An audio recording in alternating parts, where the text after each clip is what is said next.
Hello, everybody. Oh, hold on one sec. Sorry.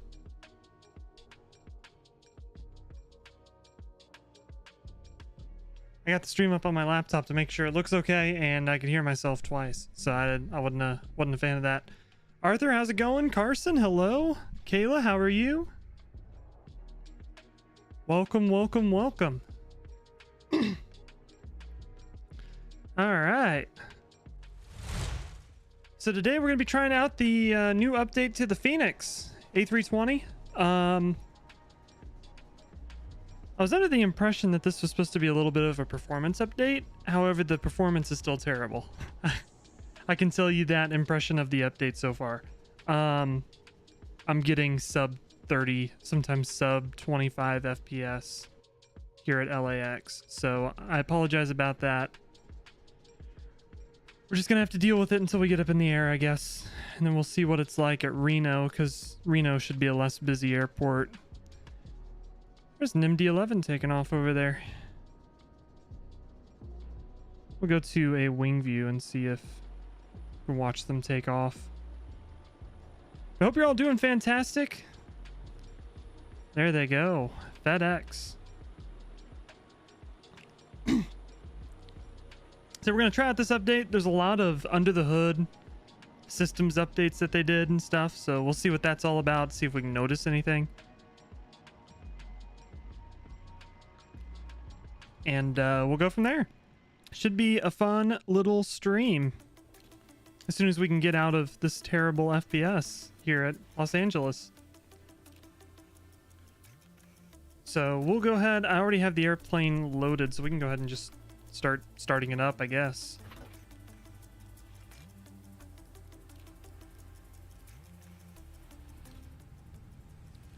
Turn the music down, turn the sim up. We'll turn VKBsim up since we are in VKBsim. We do have ATC right now, so that'll be fun. So we'll get this thing booted up and turned on.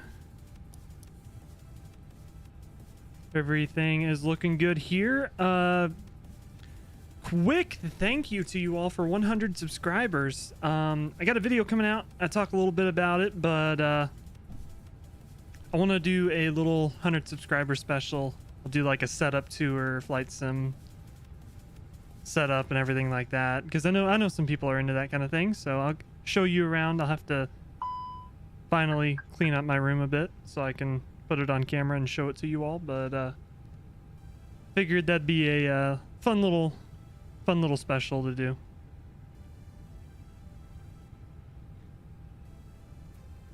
All right, we have a failure already. Smoke detector faults.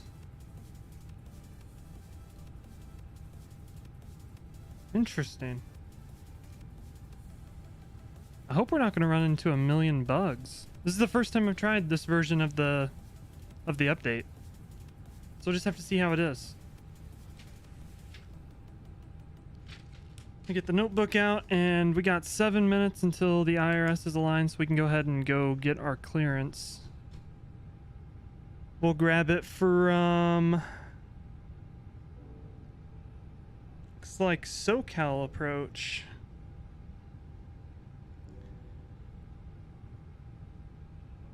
Let's see, we'll grab the ATIS.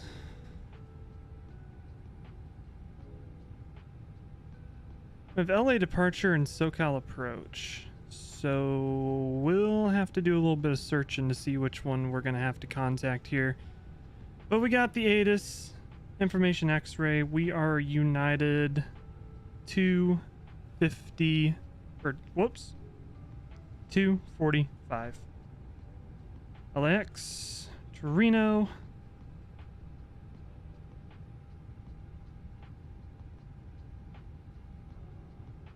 I would listen to the ATIS, but I can't be bothered. I'm too lazy. All right, information X-ray. Got 240 at 9. Altimeter 299 or 3. If I was flying the Comanche or a GA airplane, I'd have to worry about that wind, but I'm not going to worry about it today. Found your channel today. Been watching, or been sick all week, and have spent the last 3 hours. Hey, I appreciate it, man. I appreciate it. That's what they're there for. Hopefully keeping you entertained.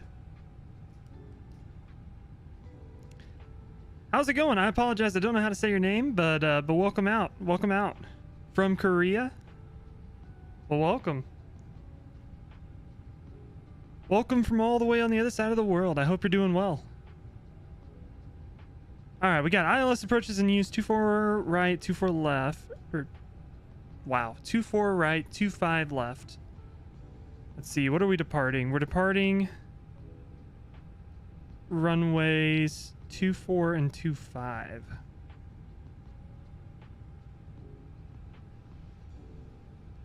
So, since they don't specify, I think I'm gonna plan for 25 right. You don't know English? Hey, you're doing pretty good so far. You're doing pretty good so far. All right, so let me see if in SoCal approach, top-down services for Los Angeles, San Diego, and satellites. We got Los Angeles departure. A320, yep, it's the Fenix A320, the new update.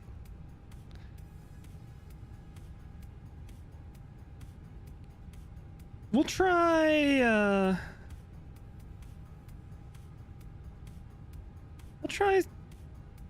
SoCal departure.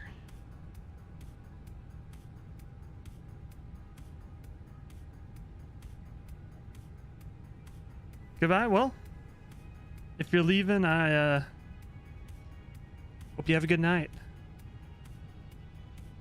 Take it easy. Victoria, how's it going? Welcome out. Let's see, 124.3. Let's call them up and see what's going on.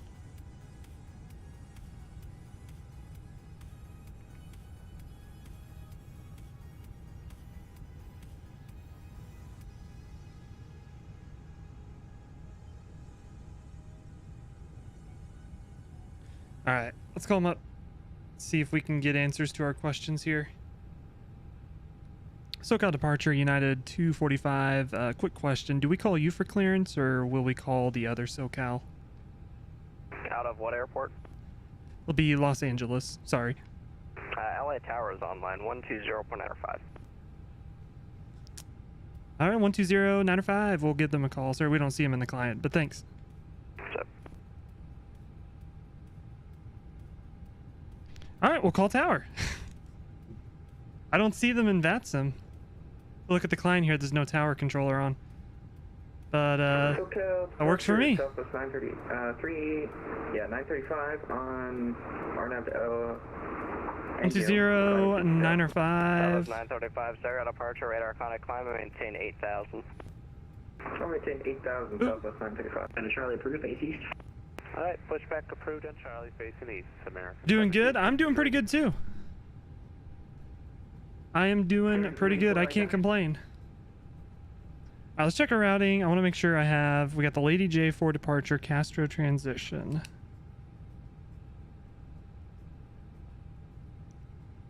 J4, Castro.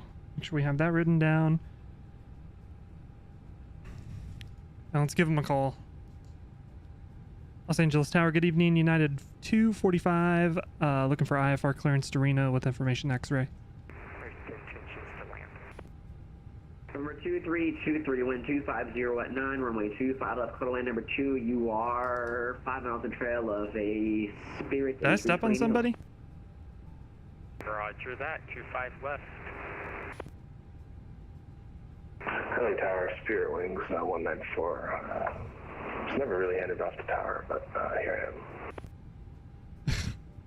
Spirit Wings 194, turn right heading 250, just let me take 2,000. 250, 2,000. Spirit Wings 194. We'll start working on the FMC while we're waiting to hear back. Where on the Mr. Approach? Yeah, Mr. Approach, Spirit Wings 194. So we got AOC menu. Press that. We'll do the flight in it. LA Tower, hello, American 233. American 233, go ahead. LA Tower, American 233, looking for clearance over to Vegas with X-ray. American 233, LA Tech, close to request number 2. All right, they have our clearance. That person that just called is number 2, so now it's just a waiting game. All right. Tower 92339, home short 25, red on Juliet. Now we'll jump in here. We'll do our init request. It should program the whole FMC for us, so we don't have to worry about pressing buttons or anything, for the most part anyway. It's got our flight plan uplinked, so we'll go ahead and just put in our call sign. Springs 184, Clementine, 5,000 contacts, so departure 124. United 245. And our planned cruising altitude's 380. If we get something different from ATC, we'll put that in.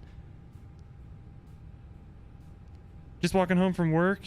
Worked 26 hours with lunch and dinner. Oh my gosh. 1421, say again? Just letting you know it's on frequency. That is That was her Spirit Wings 194. a freaking work day. I hope you're able to get some good rest once you get home after that.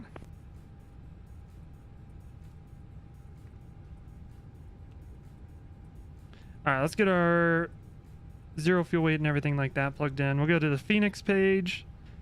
117.8. All aircraft standby, sorry, I'm having some connection issues. Then we got 30.7. So we'll pop that in there. And then our fuel 2323, wind 250 at 9 runway. is going to be 16.7. Clear to land, 25 left, November 2323. So we got that in there. That is good. Check our flight plan. We got Castro, then the Farmington VOR. 2339, sorry about that. I had some connection issues. Cross runway 25, right edge. Really taxi to parking via Charlotte. Good night. This should be fine. We really can't do very much more until we get our clearance, unfortunately. Southwest 362, wind 250 at 9 on Av Delray, runway 24 left for takeoff. So now we're just kind of in a waiting game. Delta 1421, what are you doing? I believe you're on the 25 left approach.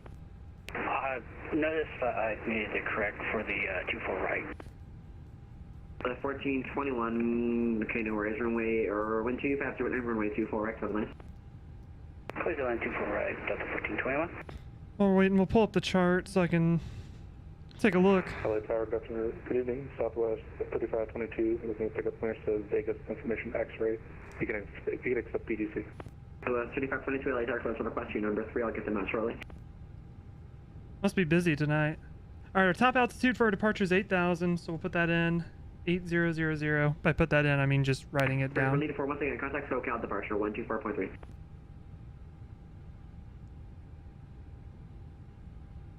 Alright. Tower, American 899, with information X-ray, request 9 for clearance with Phoenix. American 809, LA Tower, close on request number 4. Post 362, contact SoCal departure. See if we can get Navigraph charts up so I can show you what I'm looking at. Hey, look at that. No worries, going It over works. departure 124.3, Southwest 362. 5 p.m. August 9th to 8 p.m. August. Wow. That is a freaking shift. All right, we just got our PDC. All right, we have our... American 2029, requesting IFR clearance. We have our clearance, so we're good. What we're looking at here is our departure, what I was looking at earlier. Got our top altitude, 8,000 feet. We can expect runway...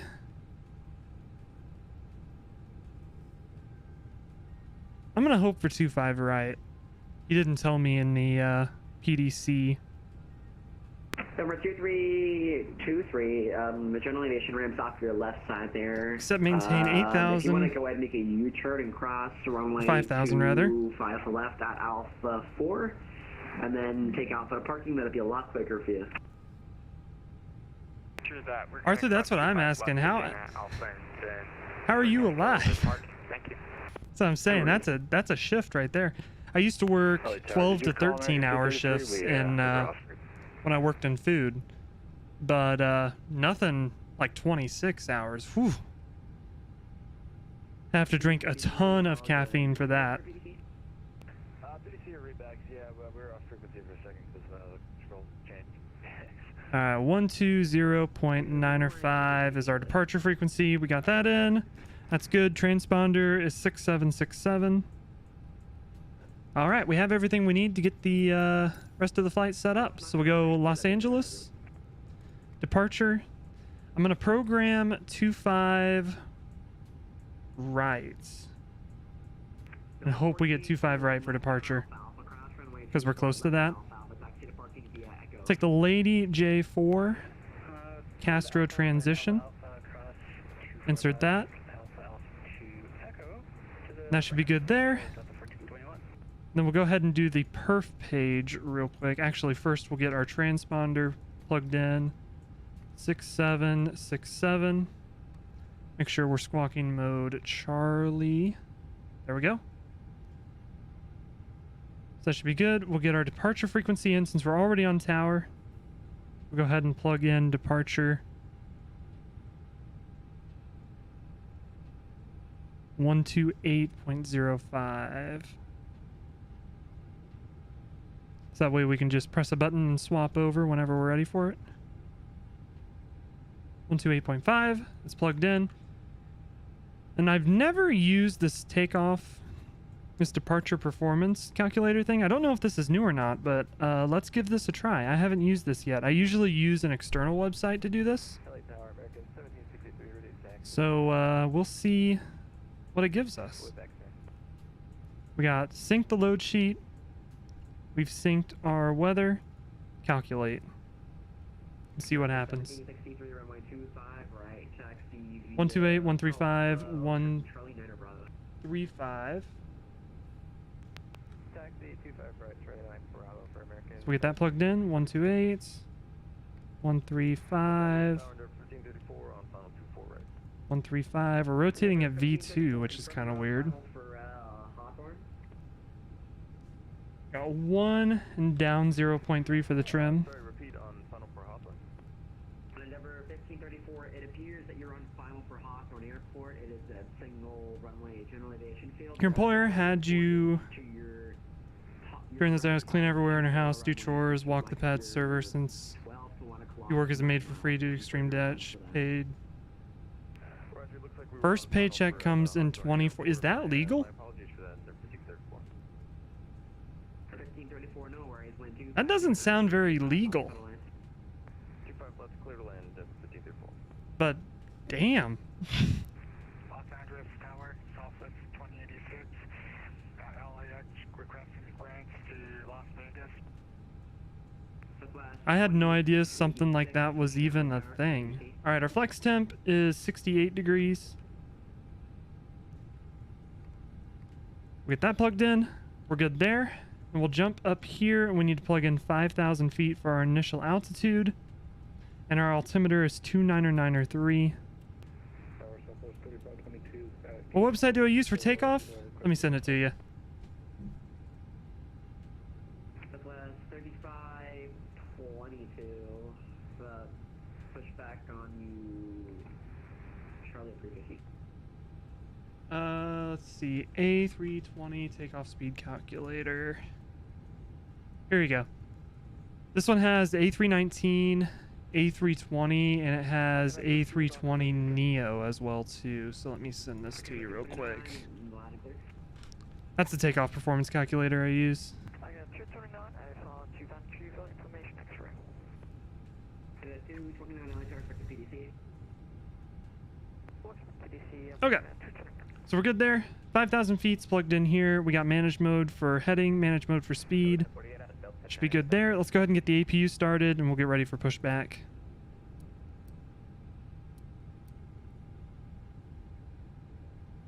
Now, as soon as we get the APU started, we will call for push. Can I get my call one more time? I forgot the scale.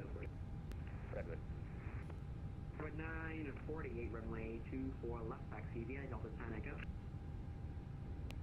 Delta 10 Echo or 24 left, runway 948.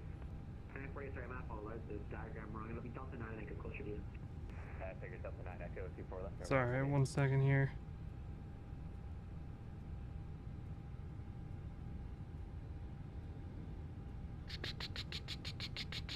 LA Tower, good evening. Delta 2828 heavy is.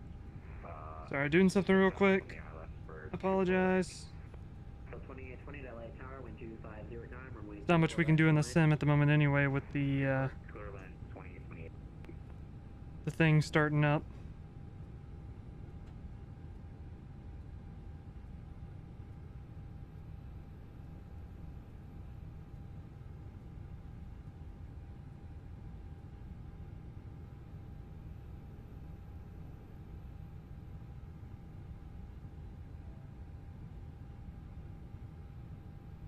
Okay.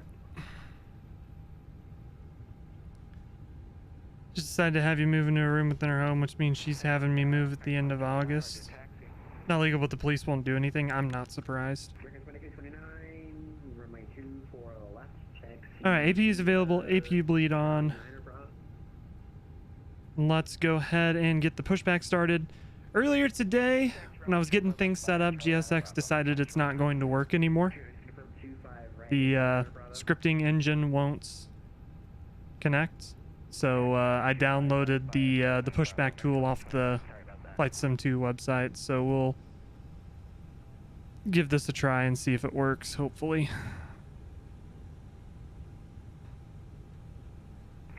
Just be position, press enter.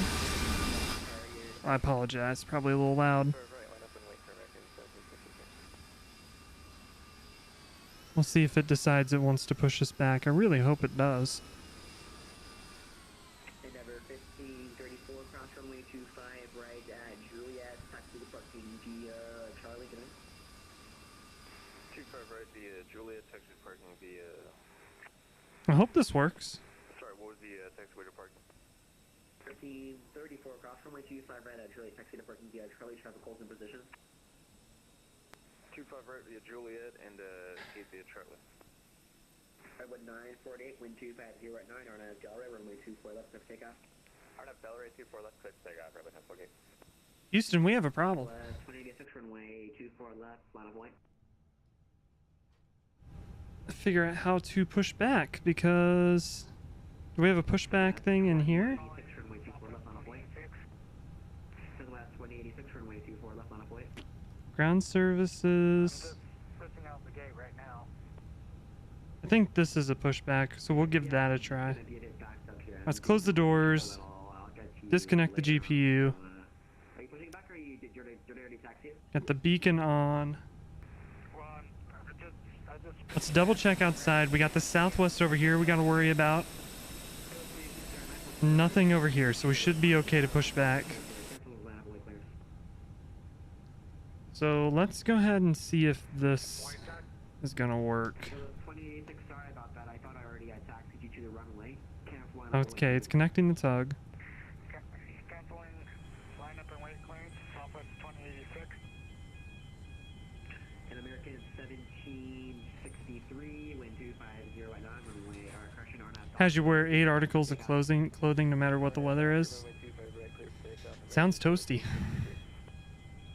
Especially in the summer like it is right now. Okay, pushback's working. Engine start. We'll start number 1. 229, pushback down at taxiway Delta approved, ACs. And we have a... The starter is starting.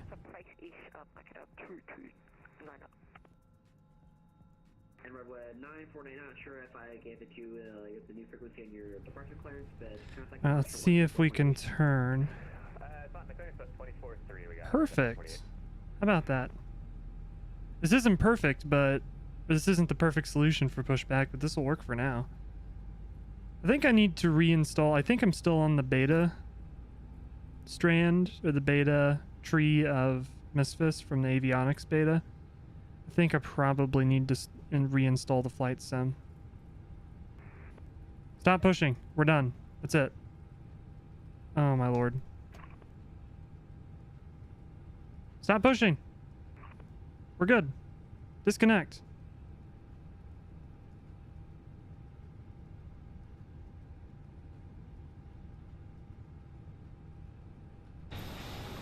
Brother, if you don't disconnect, I'm gonna get pissed real quick. Figure it out. American 1763, contact SoCal departure 124.3. Stop pushback. SoCal departure 124.3. Okay, we did it. 1763, thank you. Good night. Start engine number 2. LAX Tower, Southwest 2086 with information XA is now ready to taxi to runway 24 left. Southwest 2086 runway 24 left, taxi to Delta 7 Echo. Alright, that's a guy in front of us. Echo, Southwest 2086. We'll be Charlie 7 short of Charlie, ready to taxi is where we'll be. You'll replace in knickers, tights, garter, petticoat, skirt, uniform, choker. That is a lot of clothes. Yeah, you said number 4. I'm just waiting. Sorry for the wait, I'll give you peace shortly. We'll go ahead and start the block timer here. Looks like we have a good engine start on number 2. Jump up here, AP bleed off, APU off. Everything up here looks good. Our flaps are not working. Okay. I'll just manually pull the flaps down. How about that? Take that, airplane. Alright. Starter off. Flight controls. We'll make sure we have a 3-degree trim down. Which is what we need. There we go. The doors are shut. And we are ready to taxi. Left at Alpha, parking via Echo, we'll see you. Okay, 24 left via Alpha, and then parking via Echo. I'm gonna pull up a little bit. LAX Tower, November 423 Delta Tango, we have information extra on board. We want to do some traffic patterns. Traffic patterns at LAX. That is amazing. Silicone objects. Interesting. The officer calling again? LAX Tower, November 423 Delta Tango, we have information extra on board. We're looking to do some traffic patterns. Number 423 Delta Tango, LA Tower, aircraft type. We're type Cessna 172. Oh my god.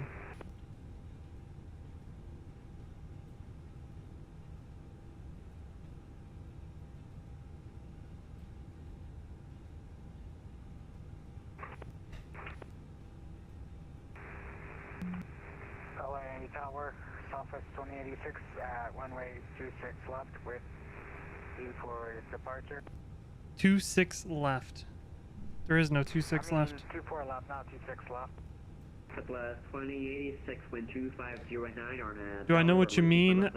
I'll be honest, I don't. And something that's Runway 24 left. called a silicone object, I probably don't want to know what it means, if I'm being honest. Los Angeles Tower, Mike 29, short of runway 25 right.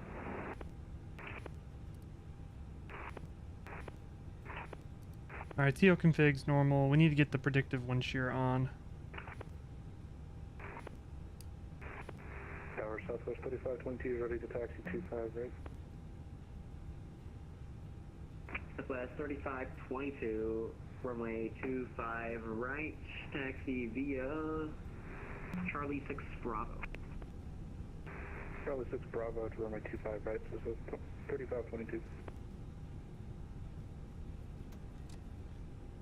Los Angeles Tower, Mike 2029 is short of runway 25 right. American 2229, runway 25 right, line up boy. Light up and right runway. I don't know. Just something that's described as silicone object doesn't sound like the most 229, hello, ready for taxi. internet-friendly thing. Canada 229, runway 24 left, taxi via Delta 7 Echo. Alright, I'm gonna call taxi as soon as I can here. It's a little busy here.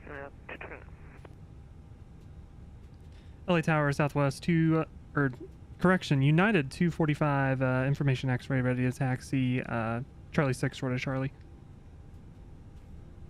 245, follow the Southwest 737 coming out the alley. We'll follow the Southwest coming out of the alley, and I believe that's Charlie 6 Bravo is what you gave him for United 245. Follow him. We'll follow him 245. Hello, we are not on the alleyway Delta. Turn up the sounds of the sim a little. Yeah, I will. Could we have Sorry, there was a lot going on. I wanted to make sure I could hear what was going on.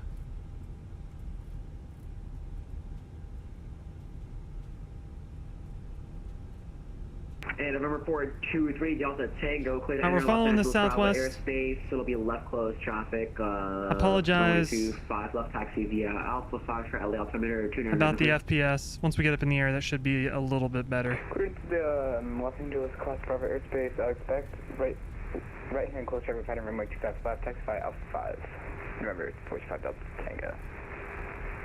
November 423 Delta Tango, it'll be left closed traffic, and it'll be 25 left via Alpha Foxtrot. Oh, left hand close traffic pattern runway 25 left, taxi via Alpha Foxtrot, November 423 Delta Tango. 423 Delta Tango, 3 back. Now, I've seen some funny shit, but a Cessna 172 doing a traffic pattern at one of the most busiest airports in the world is some new stuff. Maiden 666 LA Tower, 12509, runway 24 right, total line. Clear land 24 right, Iron Maiden 666. Canada 229, runway 24 left, taxi via Delta 7 Echo. Get our taxi speed up a little bit. Only Albert guys, Southwest 2086, do I say on this frequency or what do I do? Southwest 186 contact, so call departure 124.3. Roger 124.3, Southwest 2086.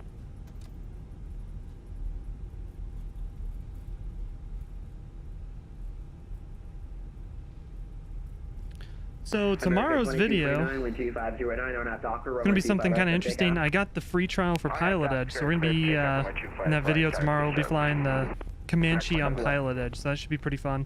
It's the recommended first flight. So you take off from a non-controlled airport to a controlled airport.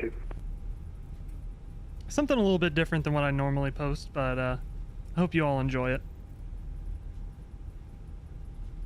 There goes that American A320 jetting out of here. LAX Tower, American 899 spot 2, request taxi with extra. And there is Iron Maiden something. It looks like a 747 landing over there. Yep, we're just pushing back. Somebody flying the Iron Maiden 747, which is pretty cool.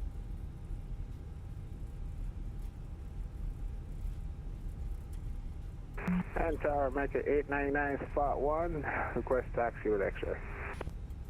I hope you got clearance to line up. I was talking, so I didn't hear. 899, runway 25 right, taxi via Bravo. 25 right via Bravo, American 899. We'll hold here for a minute. Should be for the most part ready to go. So we'll watch the Southwest 737-700 jet out of here. Some sounds will be a little bit quiet here in the wing view for right now, but once we're up in the air, it'll turn up a little bit.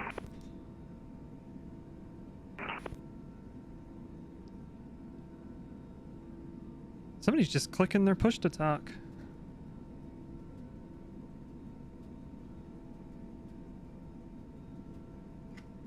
America 2229, contact SoCal departure, yeah.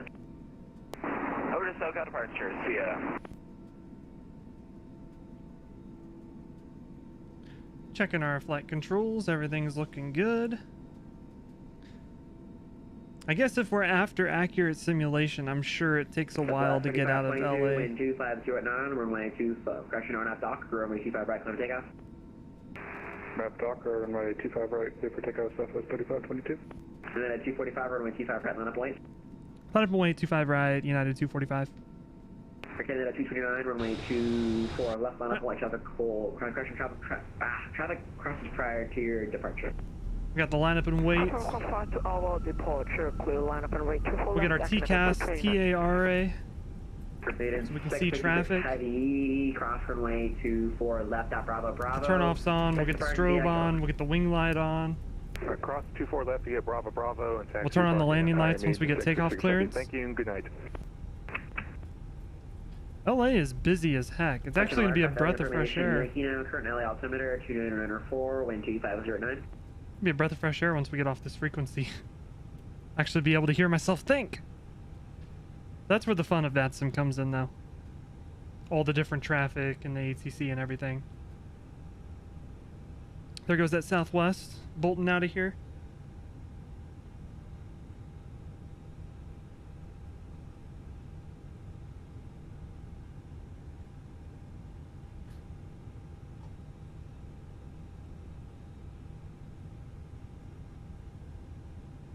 Recommended at 229, wind 250 at 9, and Delray, runway 24 left of takeoff.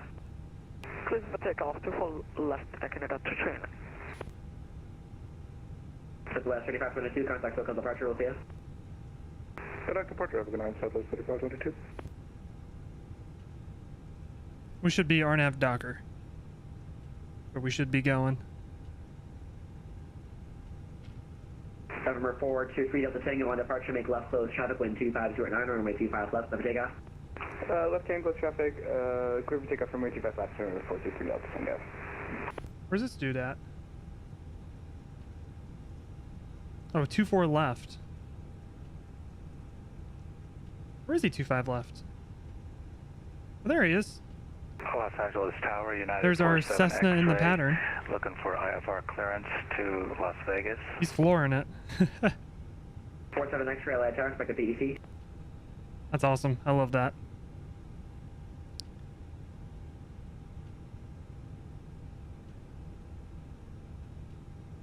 And LA Tower, Tahiti. Only not fun is we gotta wait for him to get out of here before we go. Tahiti 7 had the LA Tower, expect the PEC. PDC.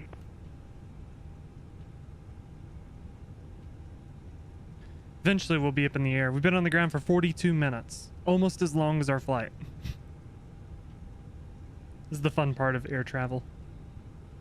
I'm sure anybody who's flown on a real plane knows you're usually sitting on the ground longer than you're in the air. Especially if you're doing a shorter flight like this.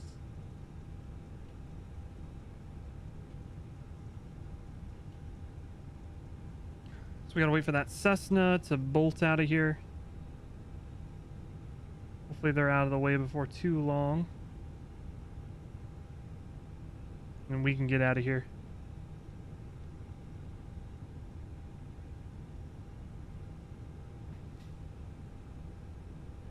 The good thing is, once we get to Reno, it's not as busy of an airport. Again, 329, confirm is walking 2430. So we should be able to get going a little bit quicker once we're ready in Reno. 229, why are you squawking VFR? You're at LAX.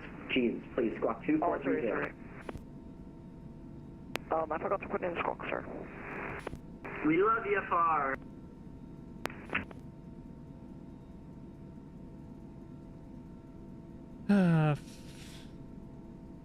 The thing I do like about Pilot Edge so far is there's none of this like bullshit screaming back and forth. I'll squawk code Canada 229, sir, for that.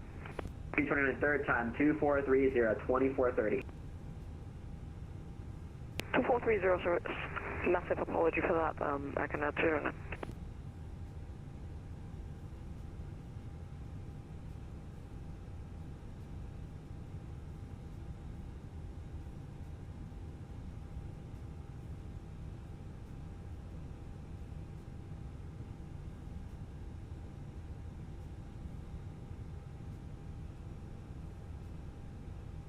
Canada 229, contact Elgato departure, 124.3.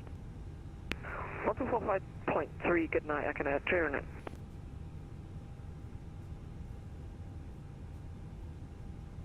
I tell you what, the waiting game. Love it. And PEC7 is pushing, so going to be out of discretion. What are the noticeable differences between the fly-by-wire and the Fenix A320s? Push back on 2 kilo, approve face north, Vegas 7 Heavy. So... probably the key one. Unit 245, Oh, wind hang on one sec. 250 at 9, RNAV Docker, runway 25 right, left takeoff. RNAV Docker, 25 right, clear for takeoff, United 245.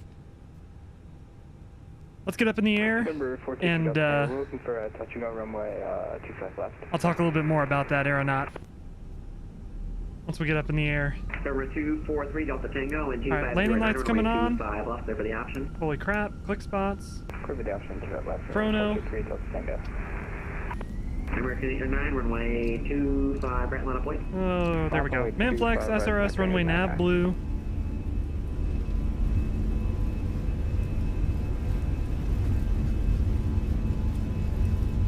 100 knots. Los Angeles ground, United 47 X-ray is ready to taxi.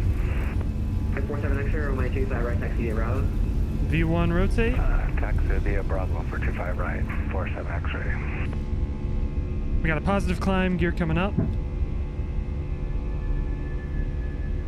Is Blue 001, go ahead, check. Triple 001 LA tower, loud and clear.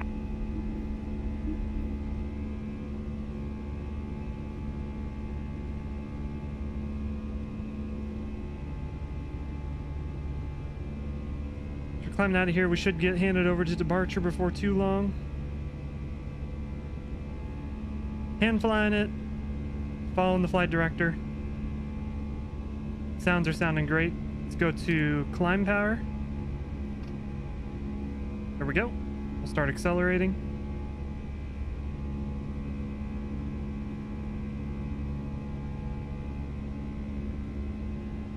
Did I see your previous comment? Give me just a couple seconds. I'll get caught up with chat.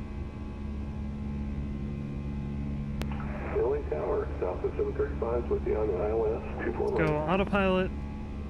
West 735, LA tower, 125. I'll have to manually pull up the flaps here in a second because my lever isn't working for some reason.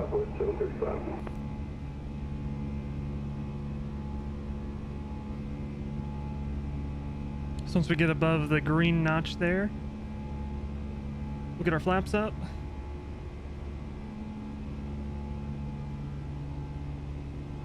American 899, wind 250 at 9 on Docker, runway 25. Speed check, flaps up. There we go. For next Docker, 25 right west, 30 south, American 899.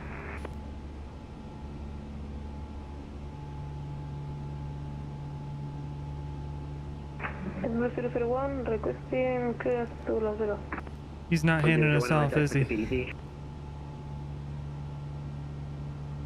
245 contact circle departure. Departure 245, thanks for the help. Alright, let's go to the departure.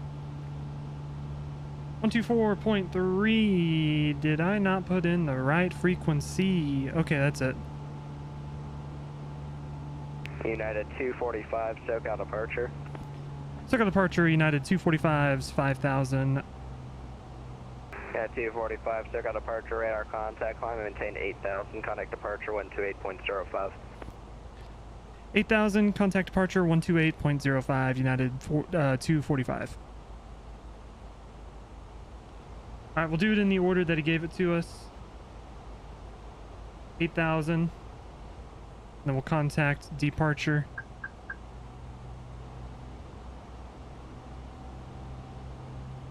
And make sure my autopilot didn't turn off. 128.9. Whoops, 128.05. Be embarrassing to call the wrong frequency.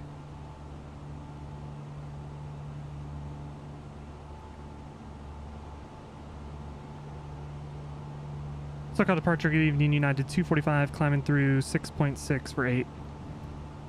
At 245, SoCal departure, radar contact, correction, roger, climb and maintain 13,000. 13,000, United 245. Alright, up to 13,000. He gave us climb to 13,000, so we can just put in 13,000. We'll go speed intervene, or outs intervene, and just go straight up there. Alright, let me try to catch up a little bit. Got a girlfriend a month ago. Nice. Congratulations. Noticeable differences between the fly-by-wire and Fenix. Let me get to that in just a sec.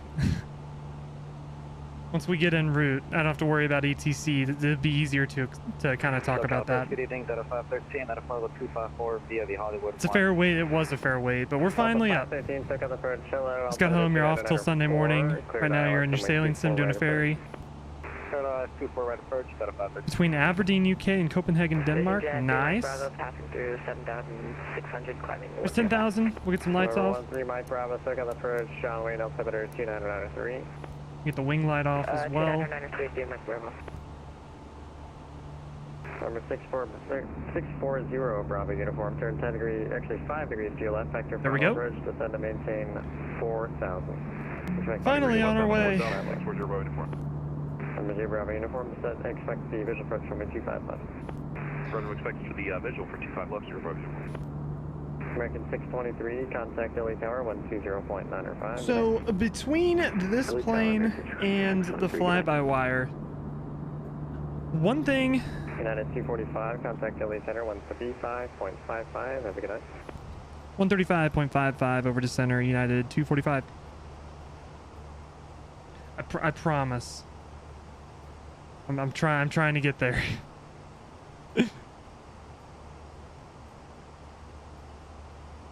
The Fenix does have a cabin. That is a difference between the two.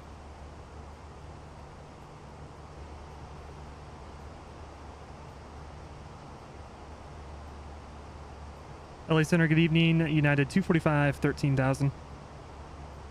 Shit, I said the wrong thing. United 245, Los Angeles Center, climb and maintain flight level 380. Flight level 380, United 245. American 24, leaving my airspace, Denver offline. You're supposed to say 13,000. You don't say 13,000. It's 13,000. Dadgum. Okay. So, yeah. Difference number one. Fenix does have a cabin. I'm going to turn everything down just a little bit. Just a touch. Cactus 647, that should be workable there. 270 for traffic. Okay, so if we go to the cabin, if I can press the right button, we do have a cabin here.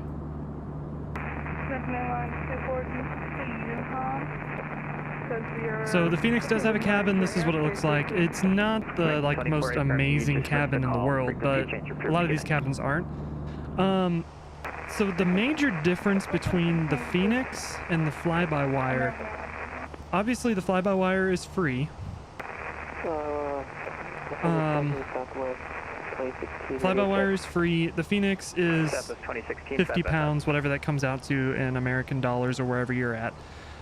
What you get for that is the fly-by-wire is built off of the default Microsoft Flight Simulator A320 Neo. So it uses its modifications to that flight model. Now, when it comes down to somebody like me, I don't care really because I've never flown an A320. I don't know what an A320 flies like. So, I mean, they both fly fine to me. But one of the things that the Fenix has is there's a lot more systems depth. And I haven't really explored the systems, but the Fenix, really the big selling point for the Fenix is it's more of a study level plane, as ridiculous as that term is. But there's more systems depth and there's more things you can do. You can simulate, I think you can even do some failures and stuff like that. Honestly, probably the best way to figure out if the Fenix would be worth it, because at the end of the day, they are very similar airplanes, right? They're both A320s. So at the end of the day, to figure out whether the Fenix would be worth it or not is go look at the features between the two. But the things off the top of my head, I think the systems and everything in the Fenix are better done. And it's not saying that the fly-by-wire sucks. Fly-by-wire is great. Don't get me wrong. But I think that the systems in the Fenix are more refined. It has the interior cabin. I like the sounds of it a lot too. If they could figure out how to make it perform better, 647, continue descent to arrival. I'd like it a lot more. I'd probably fly it a lot more. And then like the EFB that they have is good too. So there's a lot of stuff in this EFB as well.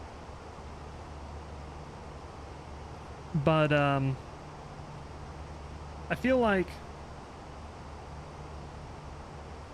if you were around for like the X-Plane 11 heyday, I apologize.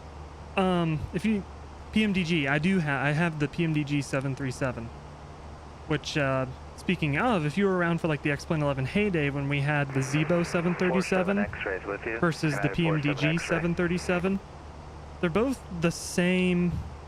United 47 X-ray, Los Angeles Center, the same airplane for the most part, right? And at the face level, they can both do the same thing, everything like that. But the PMDG has the systems depth, and it's more refined, I guess. because, you know, obviously you're paying for a product, and just because you're paying for a product doesn't mean it's good. But PMDG has that experience where their 737 is very refined. It's very good. And it's not saying the Zeebo's bad, but the Zeebo doesn't have that length of development. It's a free airplane. It's a modification to a default airplane. It's the same kind of deal as like the fly-by-wire. So hopefully that kind of explains it a little bit. Don't ask me if the Fenix is worth it, because to me it's worth it. Because new developer that puts out a good product, I'm happy to support that developer. Even if it is a similar plane to something we already have. But it all comes down to what's worth it for you, you know what I mean? Do I have any more questions? I think I'm good.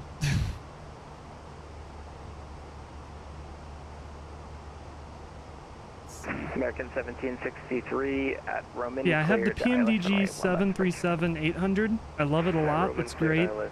However, I can't justify buying any more PMDG products, especially since they promised an EFB and it's still not out.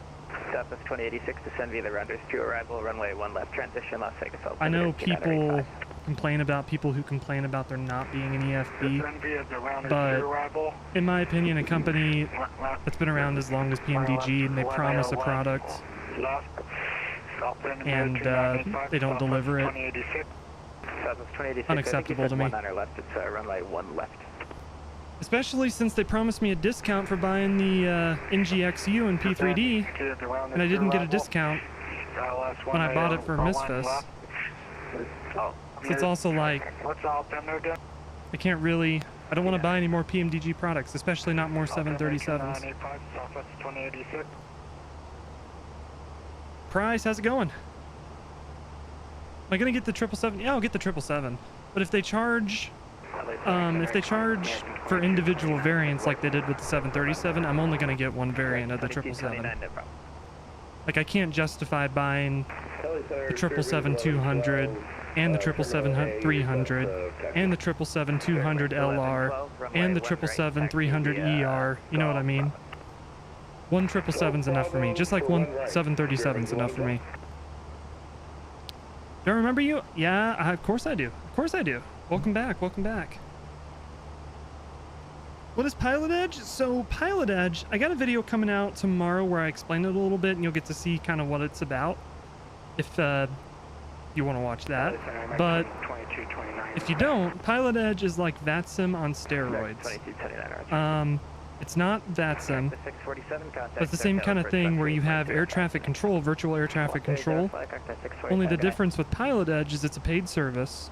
You have to pay a subscription to use it, which I know for a lot of people is an automatic turn off.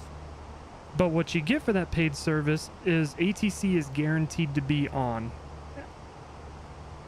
at all times that they're open. It's only part of the US that they provide ATC, but in that part of the US you have everything. You have clearance delivery, ground, approach, departure, center.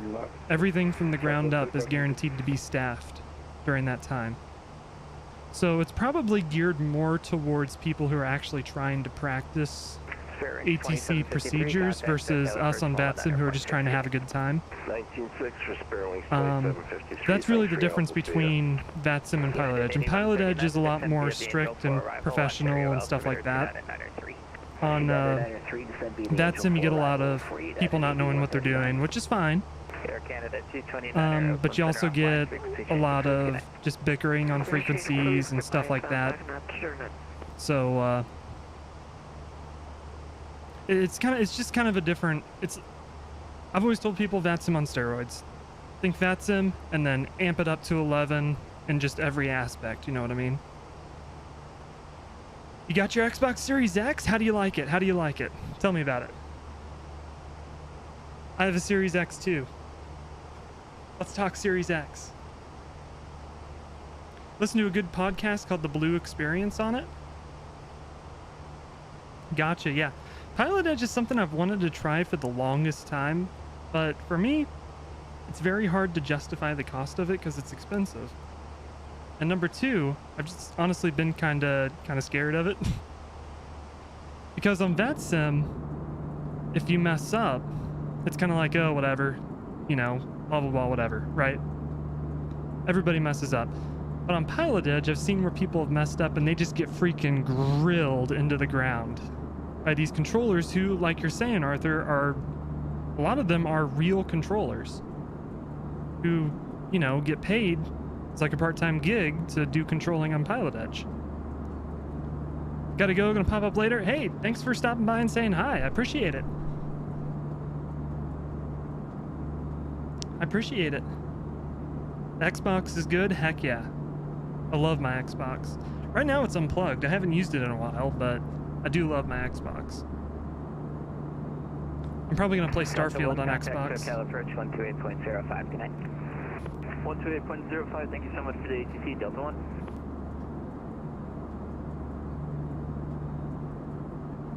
But not to massively plug myself, but it is my channel, so I will plug myself. Patricia said bye. Hi. Oh, I missed it. I apologize. Patricia, hello. How's it going? Welcome.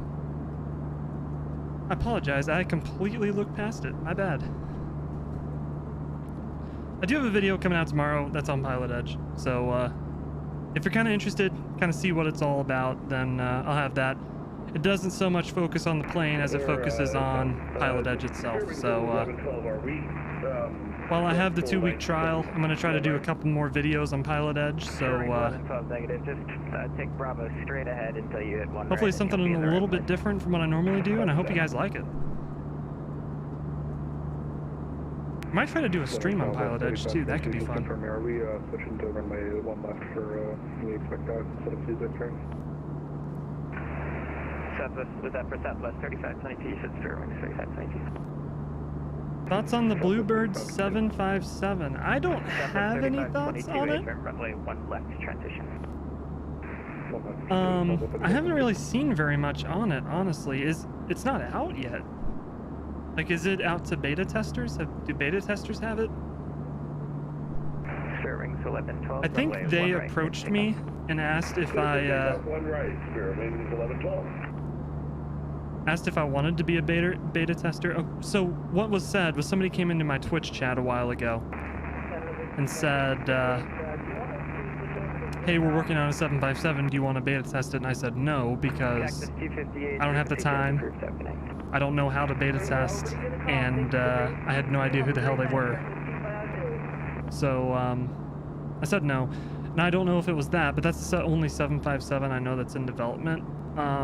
But they're a new studio. I haven't seen a whole lot about it, but I know it, like you said, it's not going to be a super full realism, full fidelity. If it can get me from point A to point B, and everything that it does have is done well, then I'll buy it. But if it's like a Captain Sim thing where it's just reskinning default stuff, it's not worth my money, you know what I mean?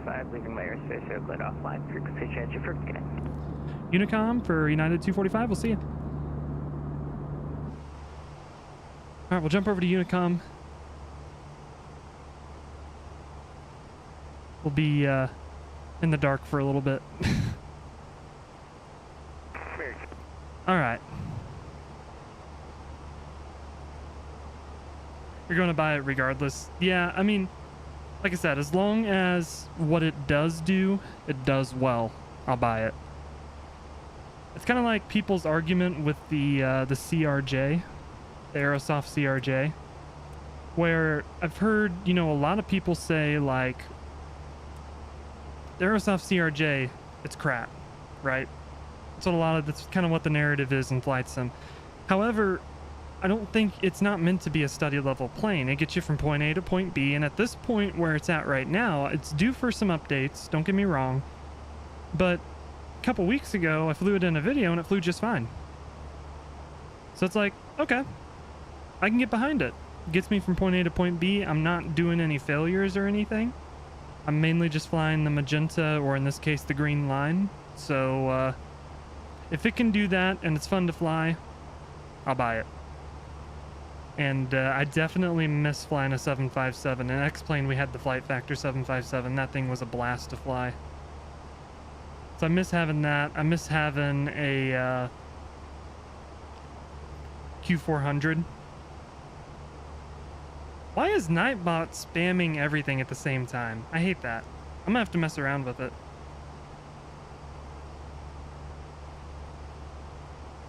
Yeah, I miss having the Q400.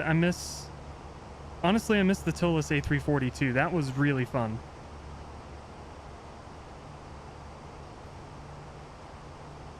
Got the Aerosoft CRJ, it works fine. Yeah, the Aerosoft CRJ works fine. Favorite aircraft is the A380. Hopefully, Fly-by-Wire is working on an A380. We should have one before too terribly long, fingers crossed. That's going to be a lot of fun. I probably won't fly it a whole lot, but we will definitely fly it when it comes out, because that's going to be a lot of fun. Yeah, the Aerosoft CRJ, there's a lot of hate surrounding it. I'm like, I don't really care, as long as it works. And I remember when it came out for P3D, and I had P3D, and I got it on P3D, it didn't work. It was broken as heck. So the one we have in MSFS, very flyable, very fun to fly in my opinion. And it's really, unless you want to get the Just Flight Fokker that just came out, it's really the only super decent regional jet that we have. The Just Flight Fokker is a different kind of beast. It's VOR navigation, stuff like that, but the CRJ is the only like decent modern regional jet that we have. A lot better than any of the default planes. The A320, I've never used the A320 because I've always used the fly-by-wire. But the 787 and the 747, after the most recent update, they're actually pretty fun to fly now. 747 has some quirks, but I've flown the 787 a lot. It's really fun. PMDG should take notes on that. Yeah, I mean, promising an EFB with your product and then delivering it, it's, you know, pretty basic stuff. Would you be willing to fly the A380 on a long haul routes? Probably. I'm sure we'll have to do one. I'll have to come up with something to do in the middle of the flight, because that's going to be a long time sitting there, but we probably could. We could probably save a long haul flight for like cross the pond on VATSIM or something like that if it's up to snuff, you know what I mean? Honestly, think the A330, I hope it doesn't drop the ball. I hope it's good. But there's been so many delays with it that I'm honestly kind of worried about it.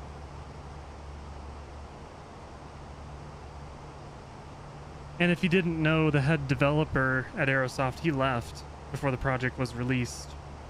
And he's at PMDG now, apparently. So something like that kind of worries me. If the developers are leaving before the product's even out, that's honestly pretty worrying.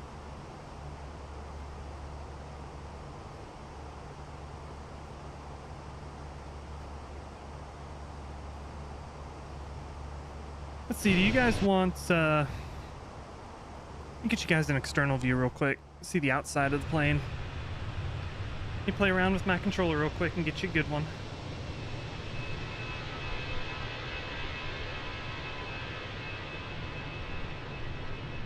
I always neglect external views in my streams. So whenever you want to see outside, just yell at me, and I'll jet you outside. I always forget that this is even a thing, you know. Let me check the stream and make sure you can actually see there. Okay. That's looking all right.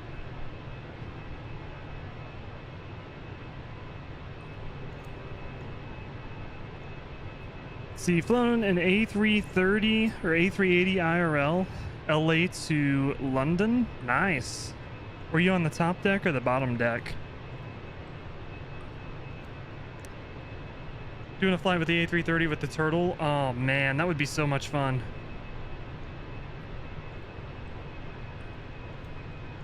Flying to your home airport, San Francisco? Yep, after this flight, we're gonna do a quick flight over to San Francisco from Reno, so that should be a blast. A330 trailer looks good until you finish it and realize it doesn't show anything better than the freeware one. The freeware one I actually really enjoy. Like, it's the same kind of concept of it doesn't have to be fully depth system-wise or anything, but it gets you from point A to point B. And it's fun. So, that kind of stuff I'm into. You're on top deck first class. That sounds like it was a pretty penny.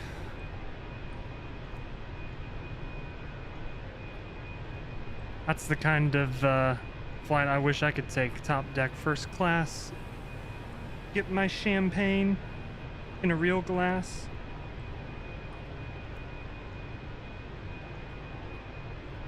Is it coming to Xbox? The Aerosoft A330, I'm sure it will come to Xbox. I'd be surprised if it didn't.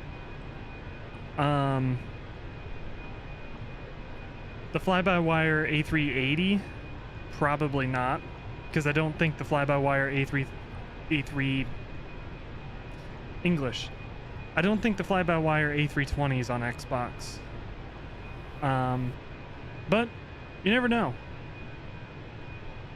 The Aerosoft A330, I'm sure it's coming to Xbox, because I think you guys have the CRJ, right?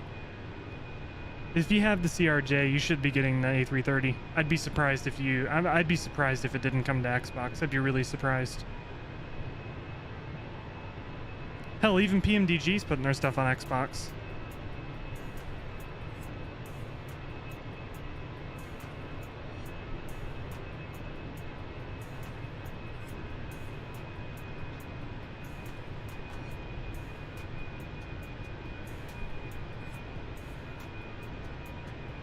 Champagne is nasty? Okay, come on. If you're flying first class on British Airways and you got like the full room, right? You gotta have champagne. It's like if I ever go on a cruise, I'm drinking champagne. Even though I don't like champagne, you gotta, right? You gotta. It's better than wine. Your boss paid for it when you had to... Gotcha. I was really hoping for the A380, then they said they weren't going to. I'm disappointed that the next airplane that Aerosoft is making after the A330 is another A330. It's the A330-900 is what they're making next, which we already have with the freeware A330. You know what I mean?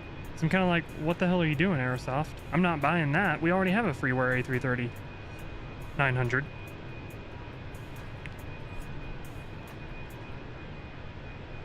What aircraft would you want to be added with full depth right now if I had the choice? Right now, if I had the choice, I would want a Boeing 717. TFDI, please. Please bring out your 717 for MSFS. I really missed the 717. That was a very fun plane to fly.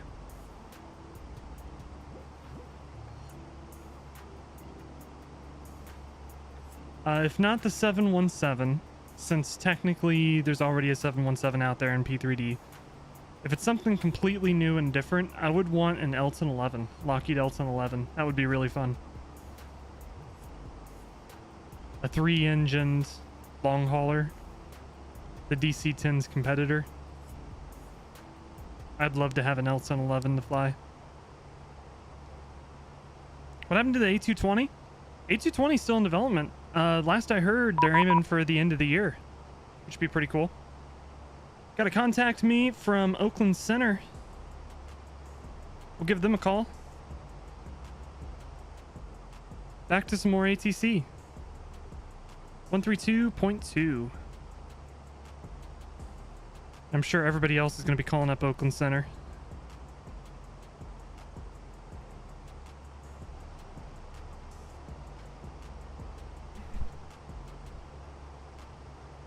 Oakland Center, good evening. United 245, flight level 380.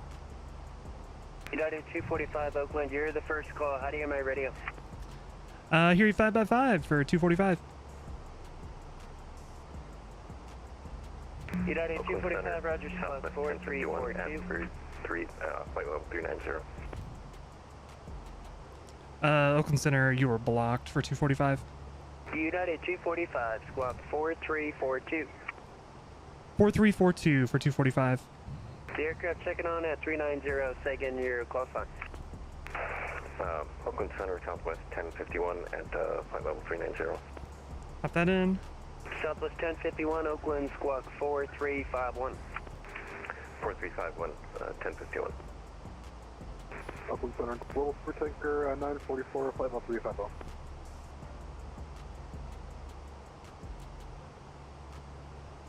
All right. It'd be interesting if there's a VKBsim server. Oh, that would be so awesome. Oh, I would fly that in a heartbeat. Oakland, squawk 4246. And I agree with the classic 7.3s and 7.4s. All the classic planes. It'd be. I think we need some more. 245, radar contact 25 northeast Clovis. Maintain flight level 380. Maintain 380 for United 245. I would. 1051, radar contact I think 33 north Clovis. Maintain. More specifically than a specific airplane, I want more classic airliners. Like I want a DC-9. I know we have an MD-80, but I want a DC-9. I want DC-10, classic 737s, 747-200. We had that in X-plane. That was a blast to fly. Like a lot more classic planes. I love flying the classic planes. Gonna Duval, Leroy, Champagne, A300s and A310s. Any Builds is bringing their A300 to MSFS. So that's going to be really fun. Any Builds is awesome. Absolutely kill for the 717. Starting to phase them out in the regional routes, which fly the most. Such cool planes. 717.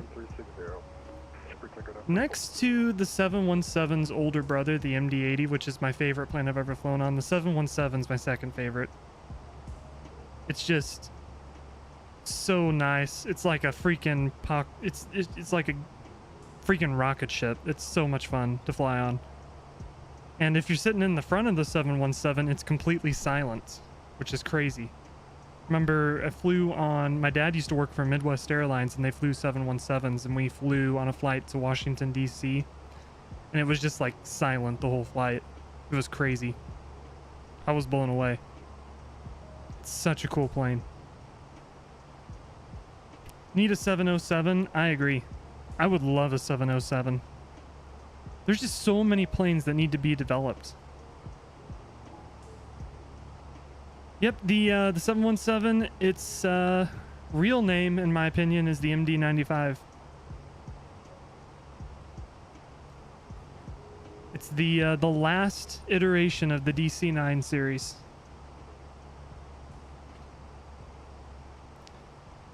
Unless you sit in the back, but even in the back, like, since you're in Australia, you probably haven't flown on an MD-80. The MD-80 is very loud in the back. There's not really any of them flying commercially anymore, but COVID pretty much did an end to the MD-80. But the 717, it's still loud in the back, but it's nowhere near as loud as the MD-80. Another thing I really like about the 717 and the MD-80 and even CRJs is in planes where the engines are on the wing, when you're sitting behind the engine, you get that really loud white noise of like jet engines. This noise. I hate this noise so much. It's just drowning.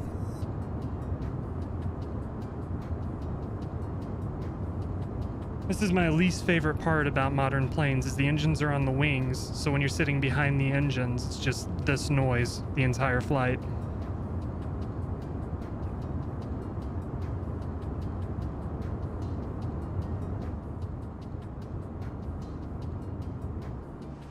We're coming up on our top of drop, so we'll have to call up center here in a second. It's on an MD-80. It's crazy how quick it was phased out. I wish, you know,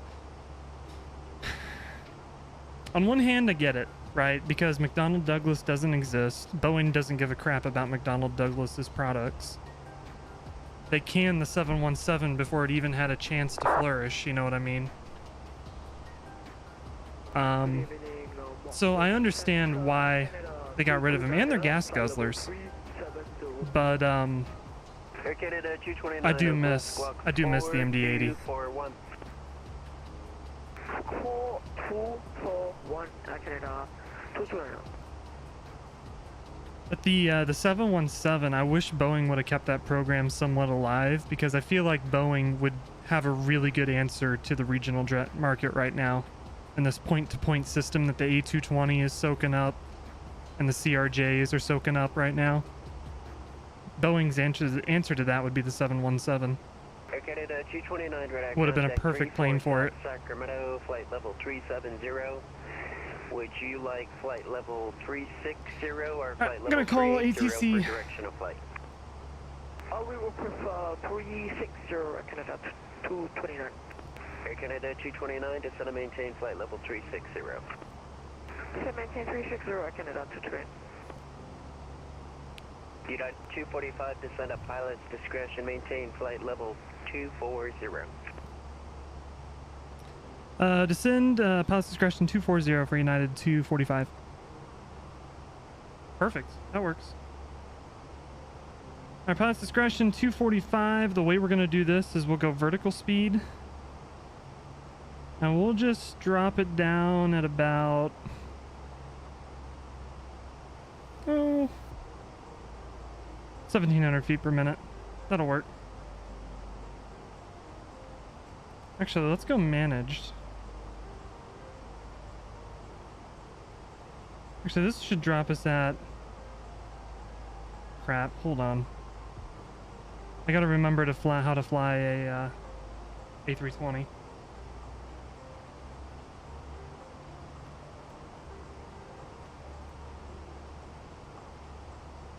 Okay.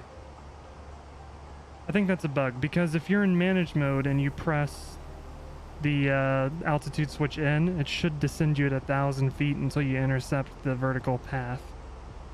So we'll just set 1,000 feet, and then when we intercept, we'll go back over to manage mode, speed or altitude manage. Only took 10 years. Let's see. Let me go back up to where I was. Qantas has a surprising amount of them.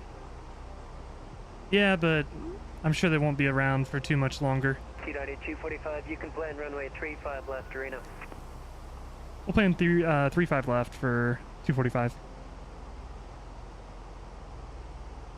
Perfect.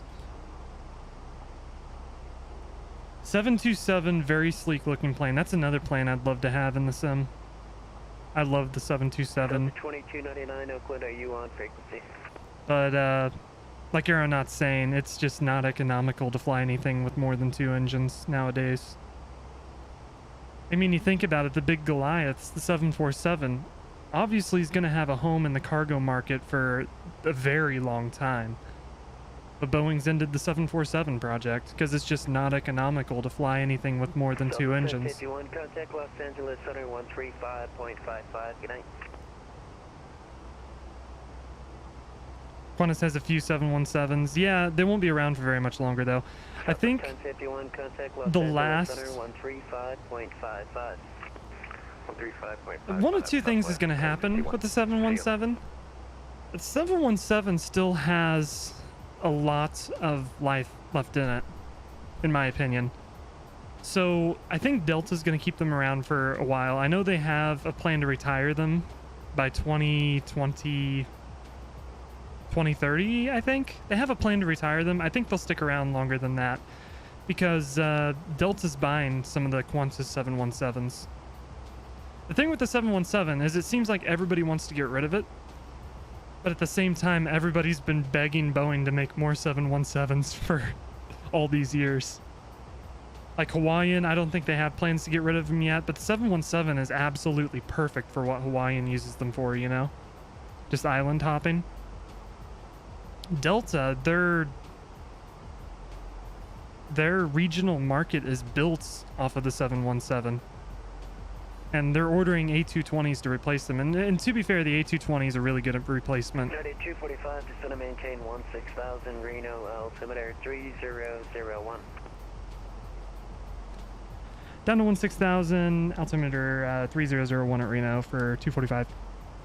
United 245 Reno is VMC. You can plan a visual approach, runway 35 left. If you want the ILS, let me know. We'll take the visual for 35 left for 245.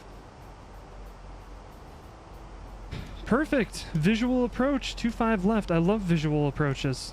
Let's get that plugged in real quick.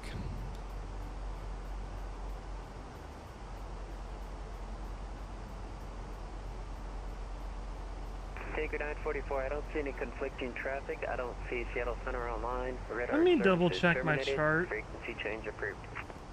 Because I think we might have slightly outdated data. Yeah, we're seeing 3-4 left. We want 3-5 left. So that's the same runway. No star. So we'll just insert that. Perfect. And we're still going to go pilot's discretion. 16,000. And we'll keep our rate of descent up. Because even though our vertical profile is above us, it's not taking into account that we're doing the visual. So that should be alright. Let's keep our rate of descent up. If he needs us to descend quicker, he'll tell us to descend quicker.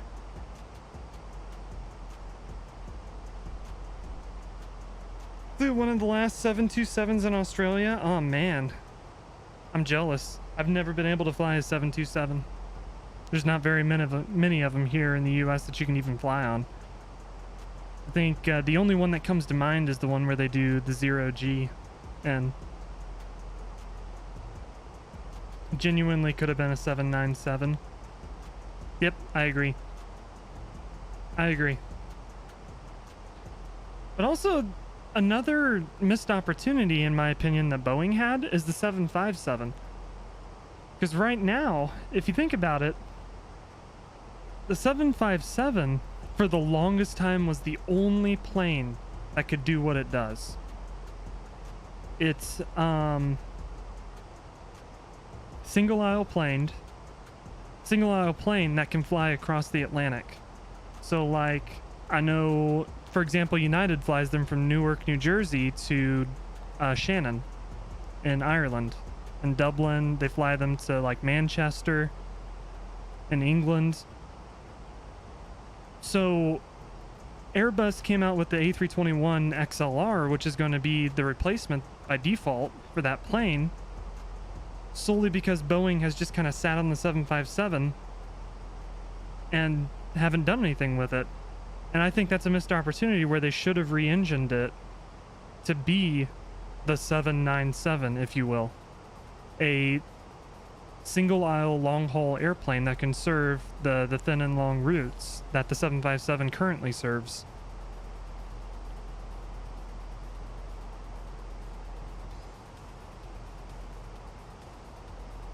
Clipper Victor was in, oh yeah, the Tenerife accident. It's such a horrible, horrible accident that happened. You're hopping off the taxi? You can expect vectors for your descent. For now, fly present heading. Vectors for descent, fly present heading 245. We're not going down fast enough. He has to vector us. Will you descend, plane?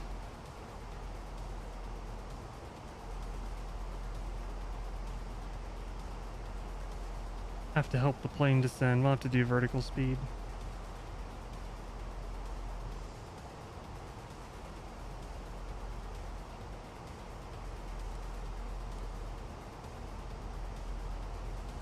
I'll text you in a bit, Kayla.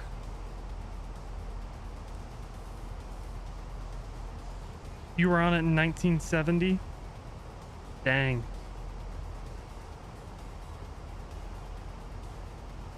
In the back of the 727B. Nice, nice. Old Pan Am and Qantas liveries are genuinely awesome.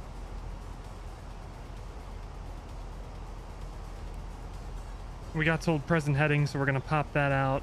344. We'll just try to keep going down as quick as we can. We're going at 3,000 feet per minute. I don't think we can do too much more. Bump it up a little bit more. I'll see you, Kayla. I'll text you here in a few. United 245 to set and maintain 1-2000. 1-2000, 245.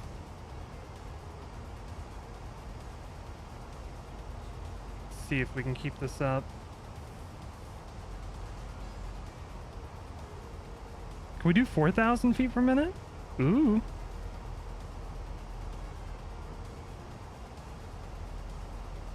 All right, let's get our destination data plugged in.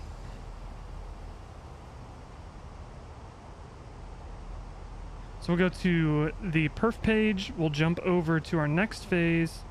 Altimeter's 3001. Our temperature is 26 degrees Celsius. The winds are 300 at 15. That should be fine. Our baro, we're gonna go with radio minimums at 200 since we're doing the visual. So that should work fine with that. So we'll live with that for now.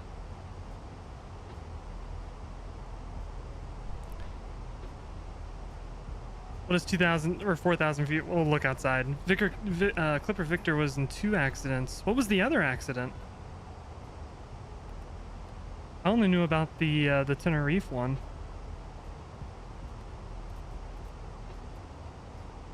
All right, our QNH is set. 3245 Reno Airport is 11 o'clock, 25 miles. Report airport inside. We're looking 245. We'll call you when we have it.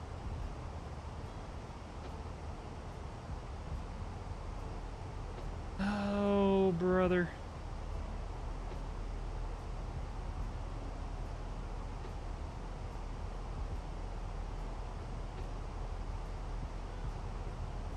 Trying to see the airport. I can't see it, but I think it's my ground textures.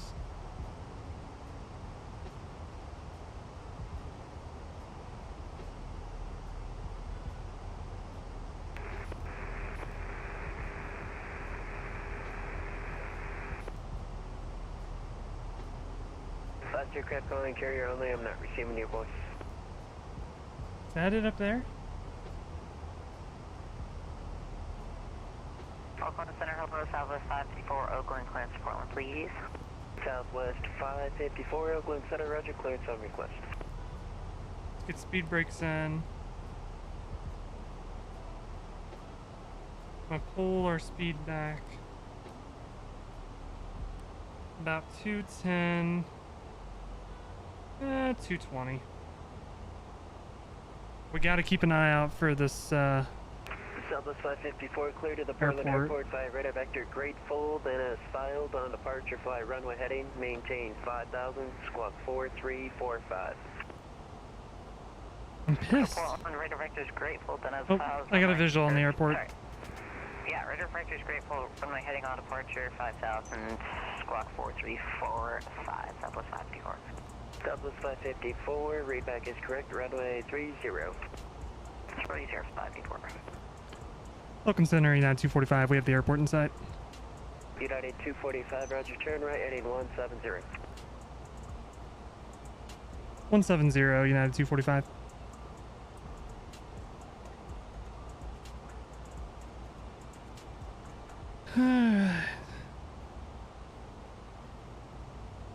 It's so clear. Oh, I apologize. I didn't get to catch the 4,000 feet per minute. Well, if we do it again, you'll get to see it. Let's go ahead and start getting a little betterly configured here.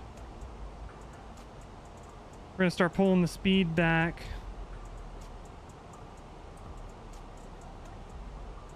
United 245, that's a left turn, show me a right turn. We'll do a right turn to 270 for 245. United 245, heading 170. Correction, 170, 245.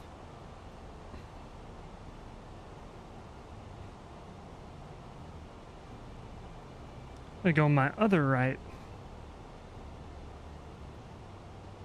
And we'll keep our speed up since we're doing turns.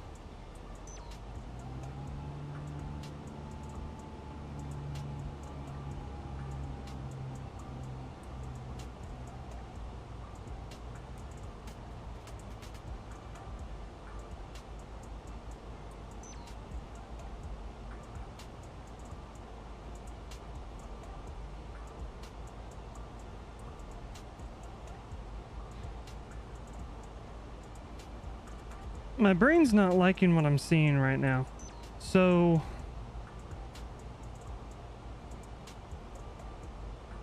the heading bug was over here and it's turning right all the way around. How did I do that?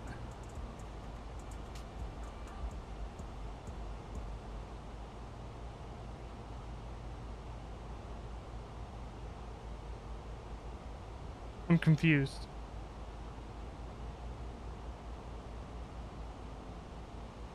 Well, I don't know. Really saw the MD-10s here in Australia. Enormous wing flex frightened you. The 747 has some crazy wing flex.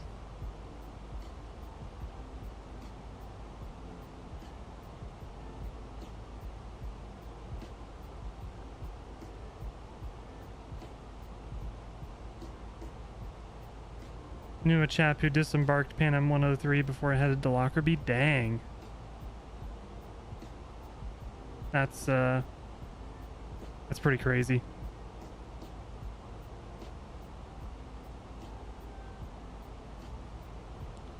Let's go ahead and get the landing lights on. I don't know what the... 245, cleared visual approach, runway 35 left. Good visual approach, runway 35 left, United 245. Alright, so we gotta keep the turn coming around.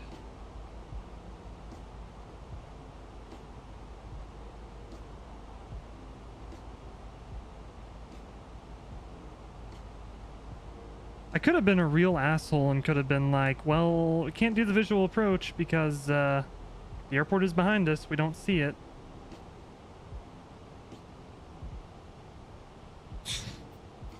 I'm not going to be that guy. To be fair, I did mess up the turn, so.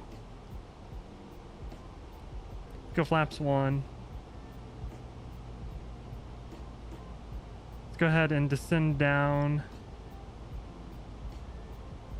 I'm going to take control before too terribly long. But I need to know what airport elevation is real quick. So let's look at charts. Just pull up a random approach chart.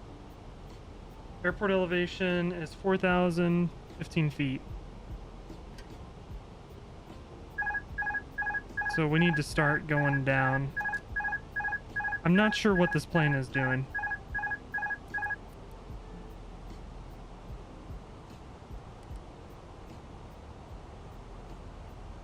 Oh, Jesus.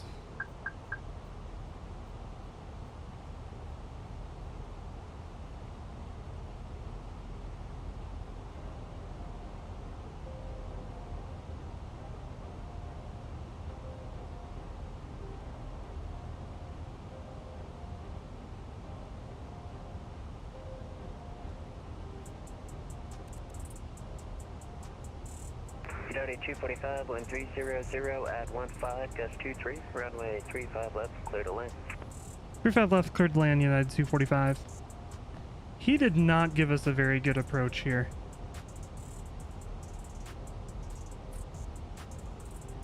Air Canada 229, leaving Oakland airspace to the north, radar services. We're going to try to get stable, but I don't think it's going to happen. Good night, I can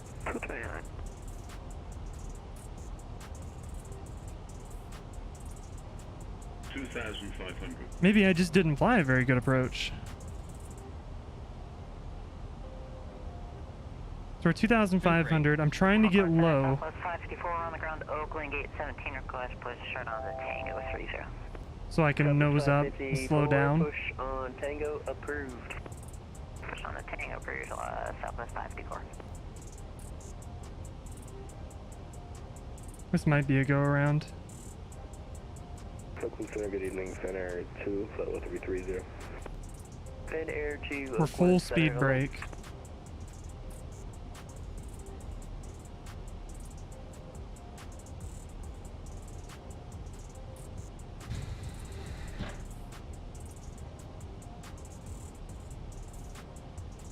I don't like this approach we got. I'm not trying to talk bad on the controller. Like, I get it, right?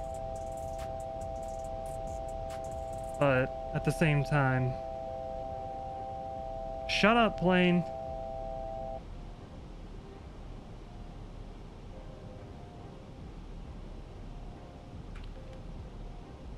Gear coming down.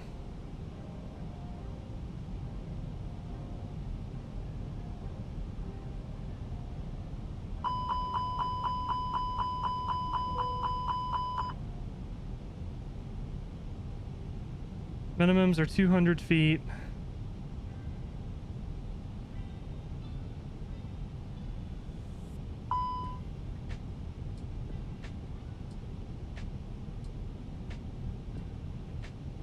No, we don't got it. 100 above. Full power.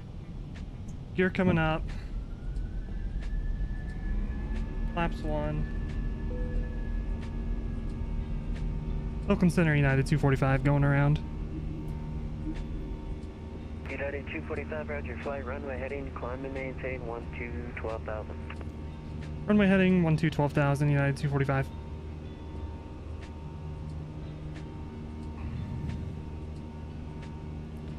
United 245, expect vectors, resequence, visual approach, runway 35 left. If you want something else, let me know. We'll expect vectors to resequence for the visual 35 left. We were just a little late getting configured there for 245.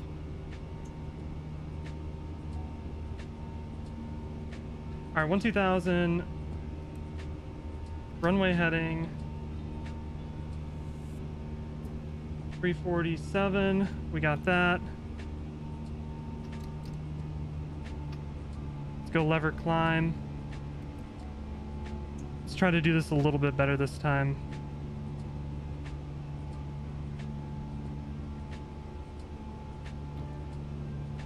This approach is a mess.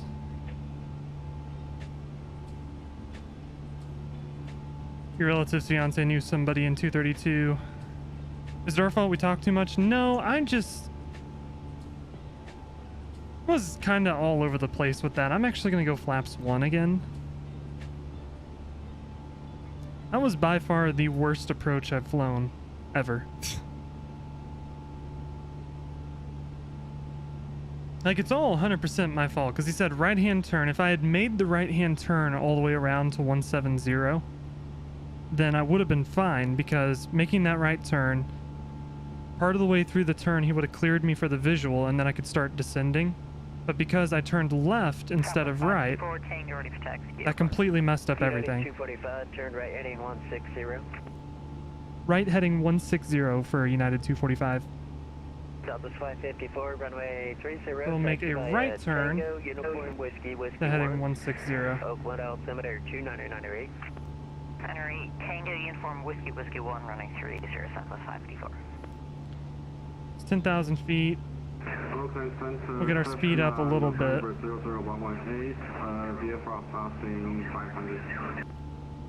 Vista 00118, Oakland Center, roger, say intentions. Are you going to be in the pattern at San Carlos? Yeah, that was just a mess of an approach. This one will be a little bit better. And we'll request travel transitioning through San Francisco Extension. November 00118, Oakland Center, roger, squawk 4236.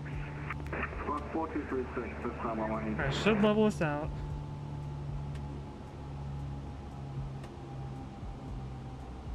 Speed pulling back. We're making this right-hand turn, 160. Vista 118, radar contact 2 West San Carlos. 800. 232 was Sioux City. 232 was Sioux City. It's the one that they tried to land using just the engines, I believe. Contact San Francisco Tower 120. A very, very, very brave flight crew. Very skilled flight crew. To have the knowledge to be able to fly the plane without flight controls, just with engine power. Was 245, cleared visual approach, runway 35 left. Cleared visual approach, runway 35 left, United 245. Alright, we cleared visual approach. We know airport altitude is 4,000, roughly 5,000 feet. So what I'm going to do is I'm going to take control, turn off the autopilot disconnect, and we're going to start descending. All ready right now. We're going to do a better approach this time. So this is the kind of visual approach I like. So if we come back over here, we can look at the airport. We got a decent way we need to descend. We'll get below the buzz here, but we'll know Delta's 554, wind 290 at our go around altitude. Altitude's gonna be. Will you shut up, plane?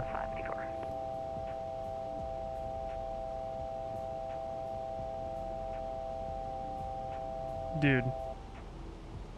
Go around altitude's 12,000. So we're just gonna fly this downwind. We're gonna lose some altitude. United 245, runway 35 left, clear to land. We're at 35 left, cleared to land. We'll do it the correct way this time. 245.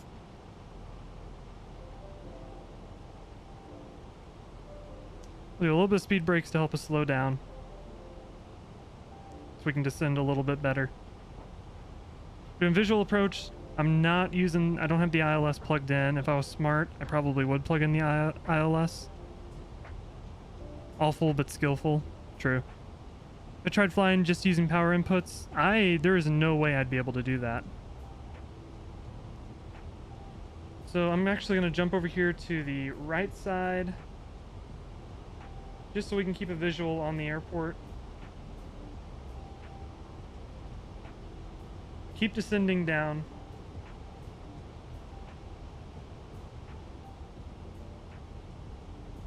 We're going to start this turn here. We're going to go full speed brakes. 2,500. 2,500. Checked. Keep our descent coming down. Speed check. Flaps 2. Coming in. We can get over this ridge. 554, we should be good. Contact, climb, maintain, flight level 380, expect vectors. Climb, maintain, flight level 380, expect vectors, south is 554. Keep our speed coming back, 160. Our approach speed is going to be 132. We'll actually go ahead and set 132.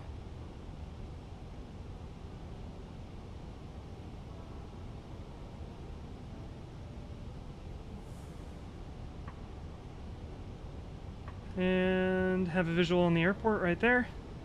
Terrain ahead. Pull up. Shut up. I know there's terrain. It's fine. Landing gear coming down. Ahead. Pull up. Terrain ahead.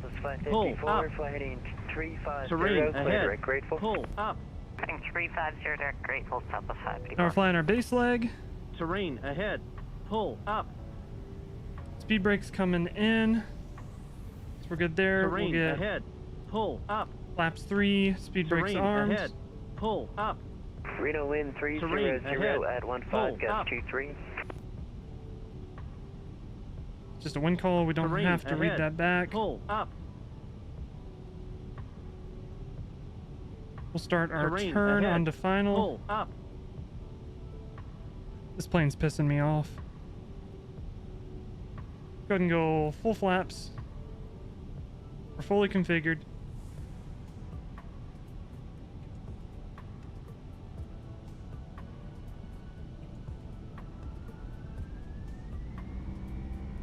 We're cleared for 35 left.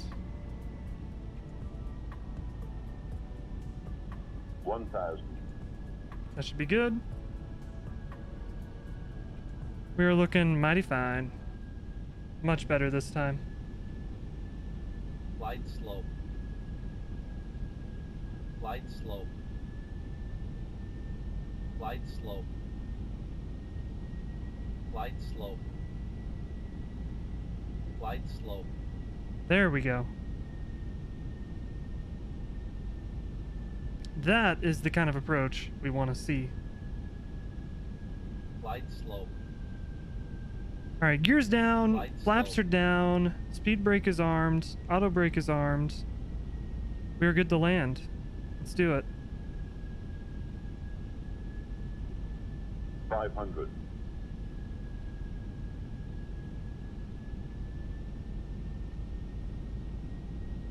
We have got it this time.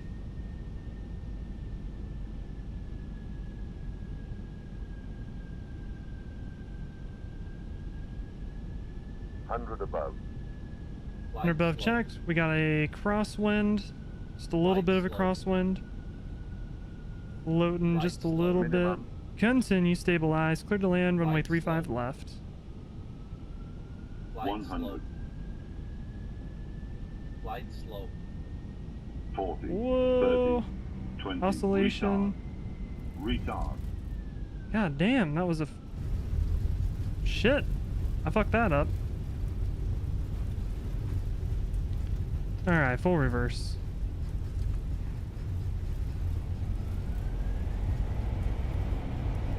Can you tell the only thing I've been flying recently is general aviation aircraft? Is it obvious?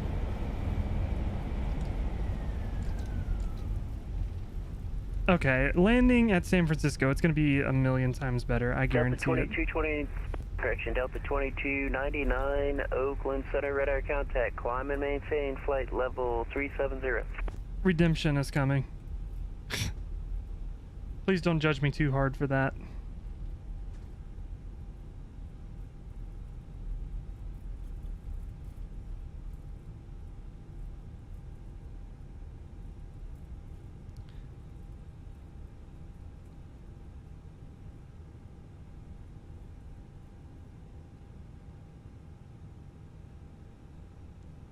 Oakland Center United 245s, clear of 35, left on Juliet.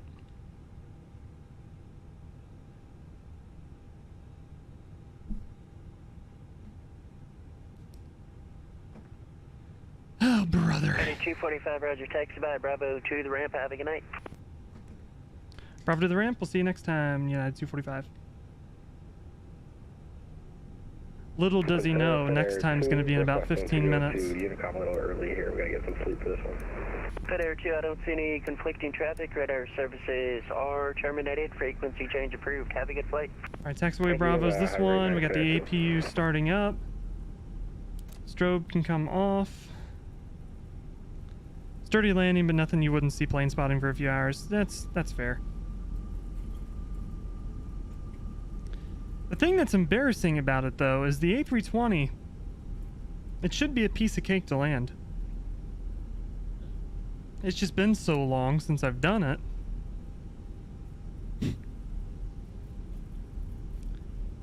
I got the A2A Comanche, and one of the things I had to do when I got the A2A Comanche is I had to uninstall the Fenix because they were conflicting in the one of the registries. Oakland Center, November 118, back with you, VFR at 2000. So I just haven't been flying A320 for a while. Roger, say intentions.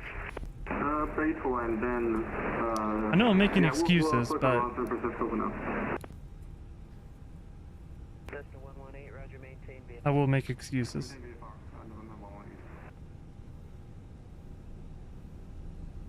Why are you stopping?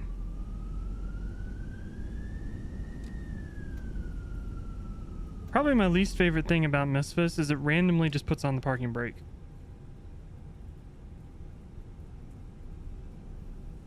Okay, we're gonna park up at this gate, ram into the jetway. You know how it is. Okay, made it to the gate. APU's on, APU bleed. Let's get the parking brake set. So we could bring the flaps up. Have to manually go down here and grab the flaps and bring them up, which is kind of annoying. Alright, flaps are coming up. We get the engine shut down.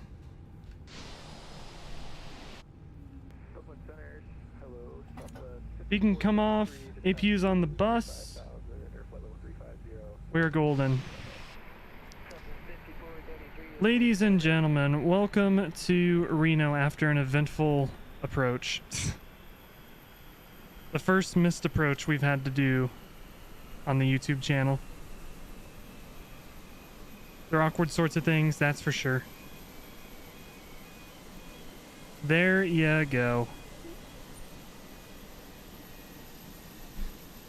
Alright, so next flight's going to be from Reno to Oakland, or to San Francisco. I'm going to go use the restroom real quick. So just give me a couple minutes to get up, stretch my legs, use the restroom. I'll be right back, and then we'll get the second flight loaded up and ready to go. So I'll be right back. Just a second. And yeah, it should be a either sunset approach or night landing into San Francisco. It should be the first time I've done one of those on the on the channel on the stream too. So that'll be fun. All right, be right back.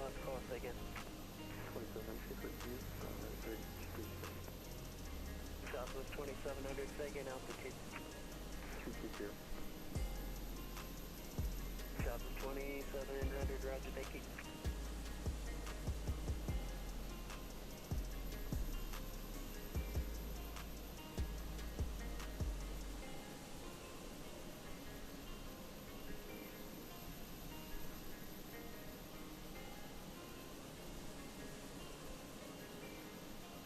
Delta 118, let me know when you're inbound to the San Francisco airport. Roger, will do. Probably in 2 minutes, November 118. Take your time.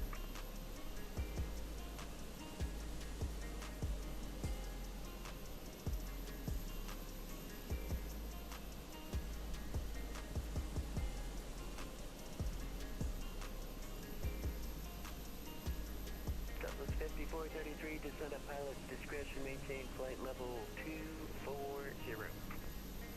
Set pilot discretion to 240, Southwest 5433.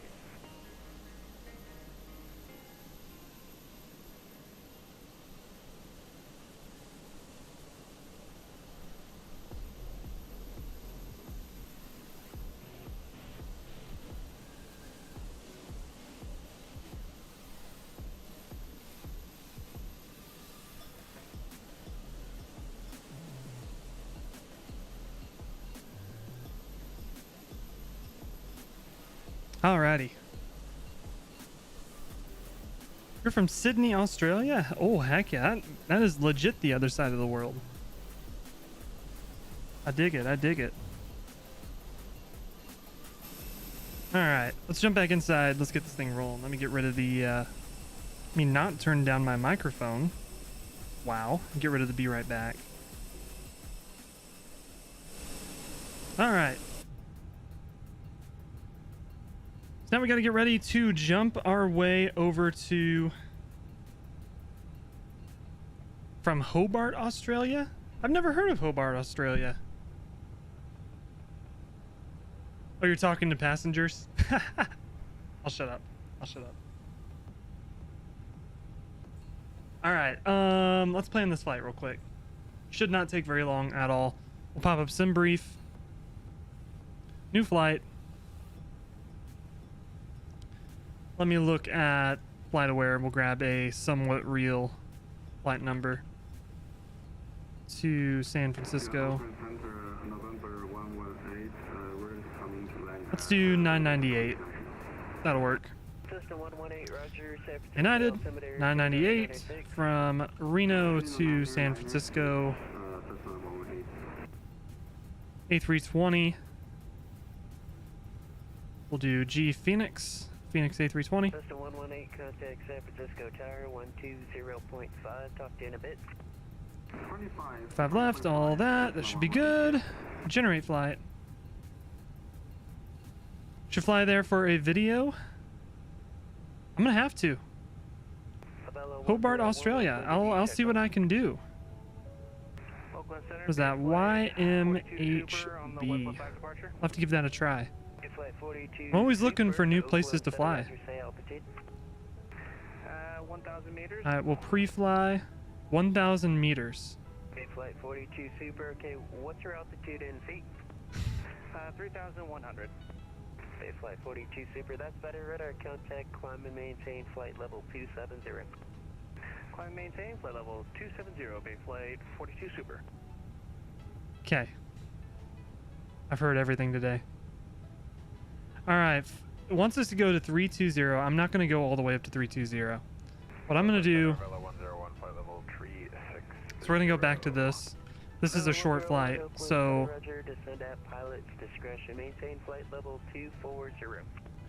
Let's see what a real jet went to. 2,200, that works.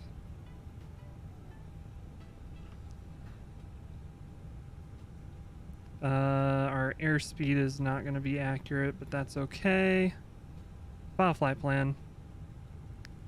That's good. That is all filed and everything is golden there. Sweet. Australian Easter trips are really great to fly. I need to do more on that side of the world. I love flying in Australia and New Zealand. Just because it's so far away from where I'm at. Love taking in the scenery. Alright, we'll dismiss that. We'll go to Phoenix. Import the next flight. We got Reno to San Francisco. And before we do anything, let's go ahead and reconnect to VKBsim real quick with United 998 A320. Reconnect. Boom. Golden. Awesome. Jump down here. TARA. Should be, or just regular TA. Awesome. So we'll get this plugged in. Our flight's plugged in. We can go to mass and balance. 101, do you park on the north side or are you parking at the terminal? Load aircraft. Instant. Loading's done. We'll just confirm our 0 fuel weight. 128.4. Stand by 101. And 128.5. Make sure the fuel is correct. 11.8. That will be at the terminal tonight.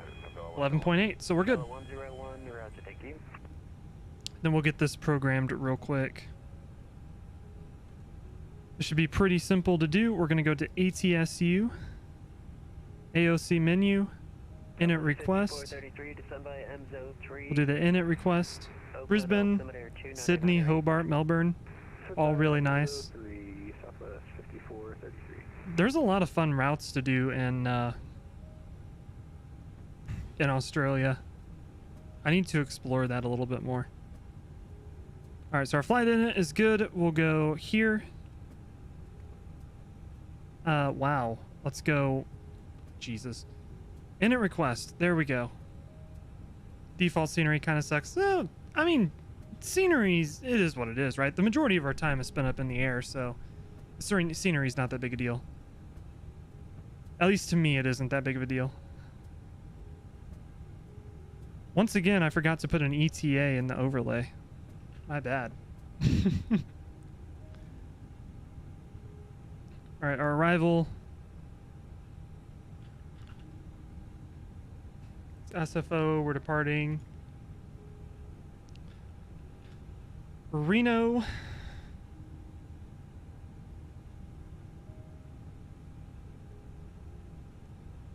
And let me get Fly Live set up for this as well. Also, I do want to plug myself real quick in terms of plugging another channel. That's mine, not like plug myself with something. If you want to see more flight sim streams, I stream on Twitch as well. I try to stream on Twitch at least a couple times a week. There's no real schedule for it. But on Twitch, it's a lot easier to just jump on and go live. You don't have to plan it all out like YouTube is. So you can go follow me on Twitch if you want to see more flight sim streams. Twitch.tv/KeeganToga. If you don't want to deal with Twitch, I totally understand. Streams are still here every Thursday. Thursday streams are not going away. But just wanted to throw myself out there. I want to be that guy that's plugging my own socials. Great departure from Hobart, runway 12. Okay, okay. Sunset flights hit different over there. That's fair. That's fair. What am I saying? Sunset flights do hit different. I agree. Southwest 2700 at pilot's discretion. Descend at main. All right, yeah, it's 5 or 998. Let's get cost index. It's 47. Cruising at 220. Let's get our 0 fuel weight plugged in. So we got 128.4, 229. 28.4. Shit, I already forgot what I said. 299. Block fuel is 11.8. Frontier 1429, climb and maintain flight level 250. Alright, this is going to be a perfect flight. I guarantee it. Rivals are over the beach. Oh man, that is beautiful. Alright. Let's go ahead and call up clearance. So we are U United 998, service from Reno to San Francisco. Let's do craft. Alright, we'll expect the ILS 30, Southwest 5433. Departure should be with Oakland Center 132.2.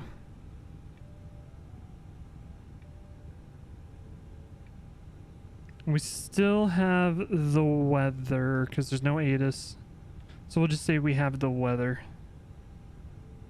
Because we do have the weather. I have Navigraph, so we can just look it up there. Okay. Let's call up center and get some clearance. So 554, Costa Way for 5. Southwest 554, approved. Let me know when you get back. We'll call 554.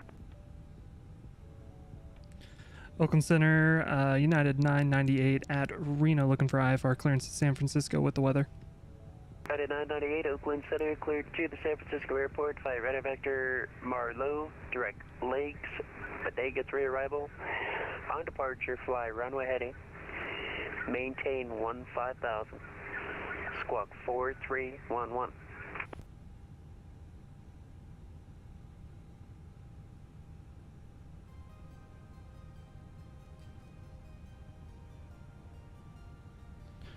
Alright, let's read that back.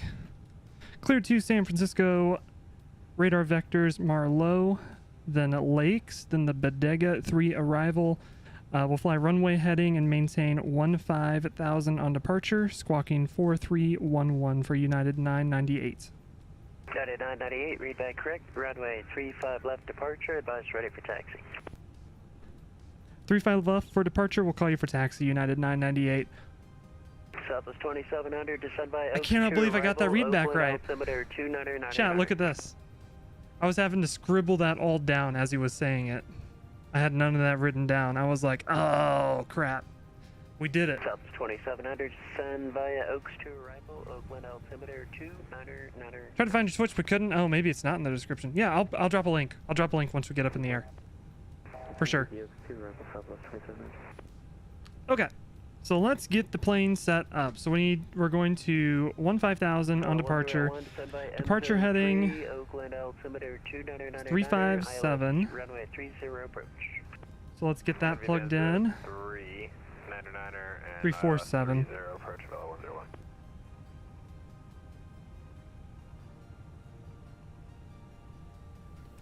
347, that should be fine. Oakland Center, United 2087, climbing via the And let's get our departure performance. 2087 Oakland, radar contact, climb and maintain flight level 390. Sync load sheet.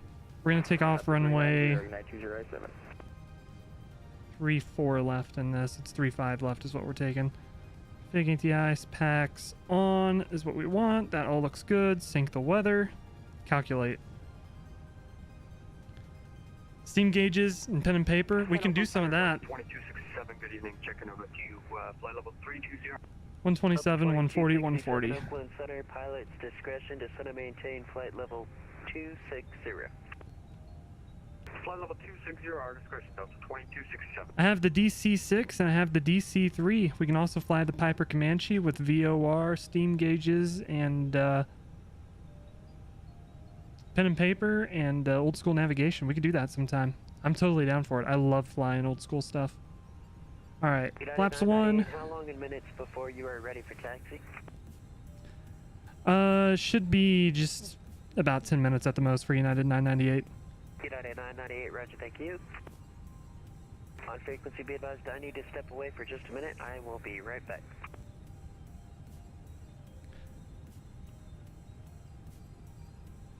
One down, 0.1.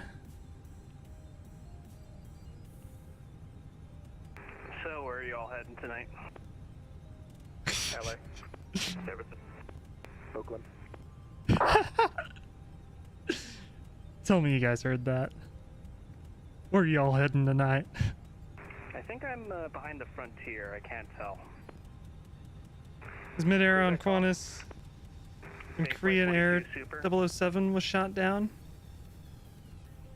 Wow. I forgot there was a Korean Air that was shot down. That's some crazy stuff. All right, we have our takeoff stuff plugged in. That's all good. Switch this back to arc. That should be good. We have our speeds in. Everything's ready. Let's get our beacon on and we'll get ready for pushback. We have to taxi all the way down to 3.5 left. Should be fine. It's a great plane. Taxi's great, but it flies like a brick. Flies like a brick. What plane are you talking about? Yeah, it's not 225. Oh, sick.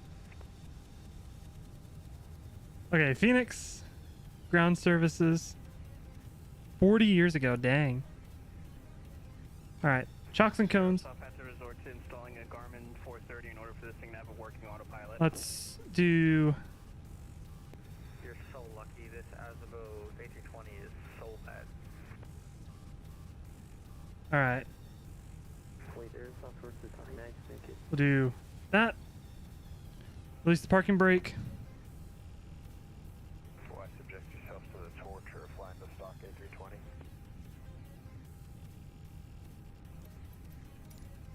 There we go. Pushing back. What the hell kind of music are we listening to? Fly-by-wire and the Fenix A320 exists, right? I ain't paying for that. Are you paying for that?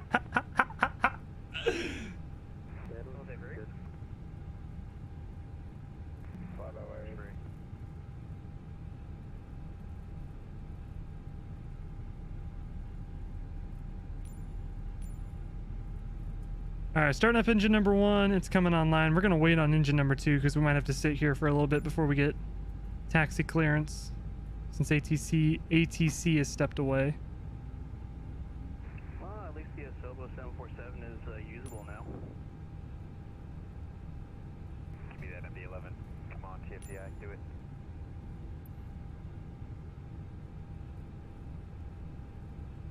I'm still pining for PMDG's 777. All right, we'll stop push back there. Yeah, I'm still jaded after Captain Simmons' mess. Should be fine.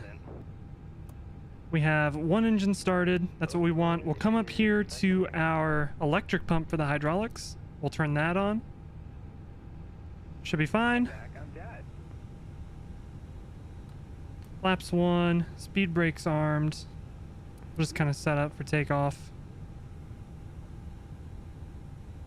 We'll taxi up to be holding short of Alpha. Southwest 5433 at Southwest 5433 at Freddy cleared ILS runway 30 approach. We not moving? Cleared ILS 30 approach. Right, looks like he's back. Southwest 5433 disregard. Fellow 101, slow to 250 knots or less for spacing. 250 knots or less for spacing, Velo 101. Oakland Center United 998 is going to be short of Alpha at Reno, ready to taxi. Headed 998, runway 35 left, taxi by Alpha, cross runway 26, Reno altimeter 3003. Runway 35 left via Alpha, cross runway 26, and altimeter 3003 for United 998. Alright, let's do it. Single engine taxi. Have to get a little bit of power here. We'll turn on Alpha, which is going to be our next taxiway up here. APU is staying on until we get the 2267 descent by a Surfer 4. second engine started. 28 left approach, San Francisco altimeter 2997. And don't worry, I'll get you guys some engine sounds on takeoff. For 28 left and 2997, Delta 2267. Kind of taxiing all over the place right now. How about that? Southwest 554, did you make it back?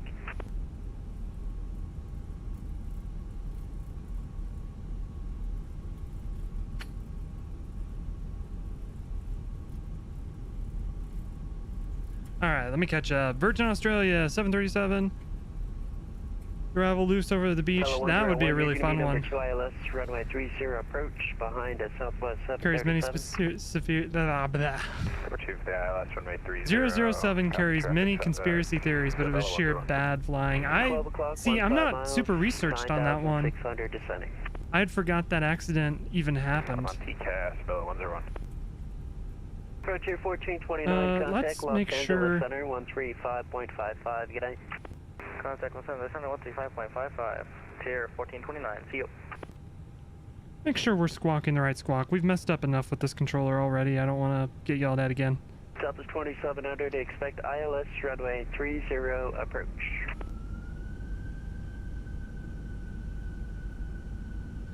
As I stop in the middle of the taxiway. Not smart. Southwest 2700, expect ILS. Let's go ahead and get engine number 2 started.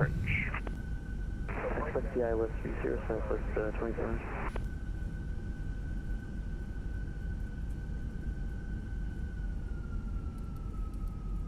Bayflight 42, traffic 2 o'clock, 24 miles, flight level Engine number 2 starting up right now. Airbus, no factor. He'll be passing your right-hand side and descending below you. I have eyes on traffic, Bayflight 42 Super.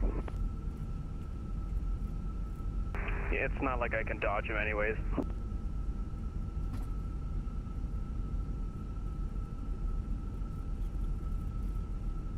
And I actually need to check something real quick in the flight plan. I don't know what I walked in on. JetBlue 675 Oakland Center low, descend at pilot's discretion, maintain flight level 280. Descend discretion, maintain flight level 280 for JetBlue 675.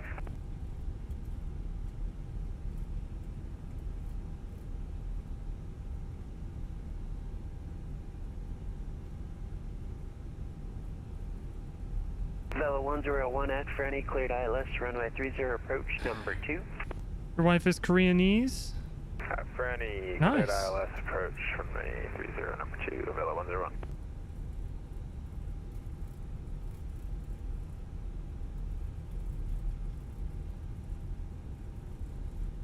Merlet legs Bodega 3.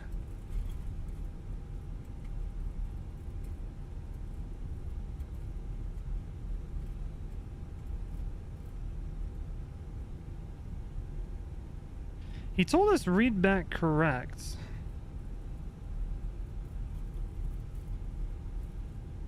I'm a little worried that our flight plan doesn't make any sense. He hasn't edited our flight plan at all. San Francisco's current wind 270 at 9 air, visibility 10, few clouds 400, ceiling is overcast at 700, temperature 17, dew point 14, altimeter 2997.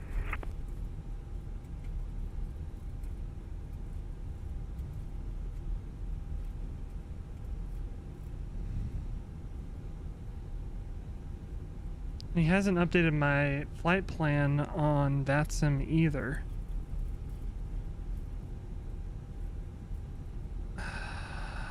Bugger.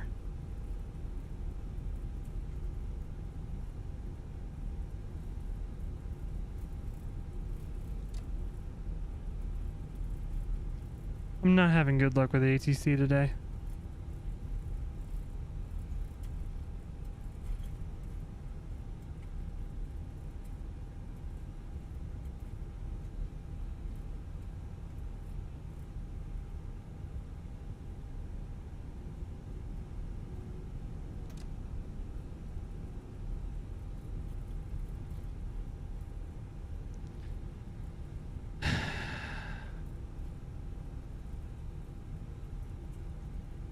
So Merlot takes us to the Bodega 3.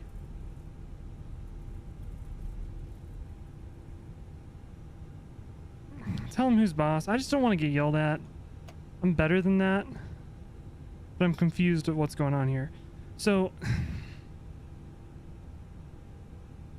I wish I had Navigraph up so I could show it. I'll pull it up real quick.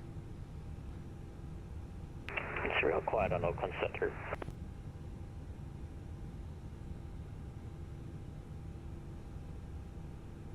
It's just quiet night up here. It's just quiet. Don't jinx it. I'm trying not to. It's just quiet.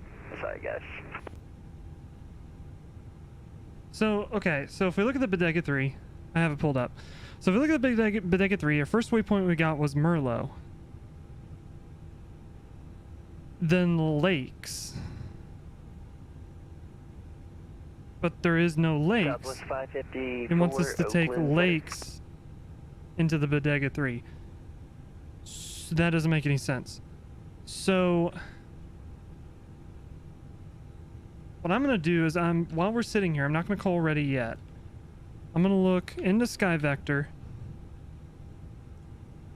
Considering training in Dubai when you get a little bit older. Hey, you could go about that. You could go about it that way. I want to, my goal is by next year to have my PPL, my private pilot's license in the US. And then I want to work up to... I want to work up to my commercial. Oakland Center, Roger, clearance on request. So if we do Merlot...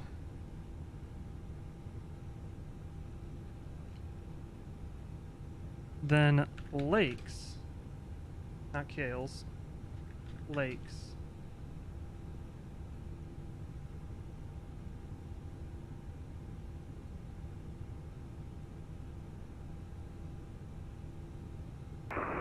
Icon Center, this is Aussie 118 on the ground at Travis ASB for IFR clearance. Copy 118, Oakland Center, clearance on request number 2. Give me a couple minutes. Aussie 118, Southwest Center, Redwood 350. I'm borderline disconnect from VKBsim at the moment. Audible 370.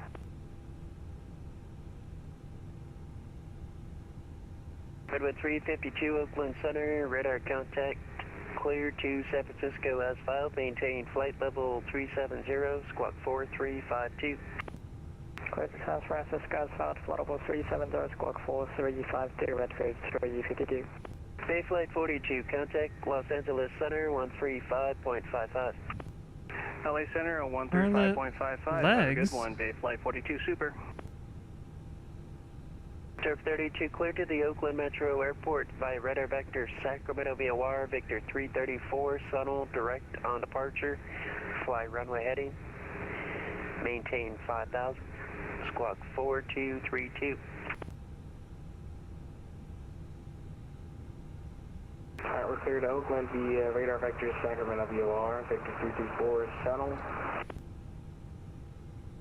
On departure, fly runway heading, climbing 5,000 and squawk 4232, Surf Air 32. Surf Air 32, read back correct. You can expect a southbound departure, advise ready for taxi. I'm not doing this. I'm disconnecting from VKBsim. It's just gonna be you all and me. Because what he gave us doesn't make sense. I'm not fucking around with it. Okay, we're just gonna fly our original flight plan. So we got Merlot, legs, and then San Francisco. We'll probably go direct legs after takeoff. But let's get out of here. TO config, we'll check that. Parking brake released. This must be a sign that since I have the Pilot Edge trial, I should be flying on Pilot Edge at the moment.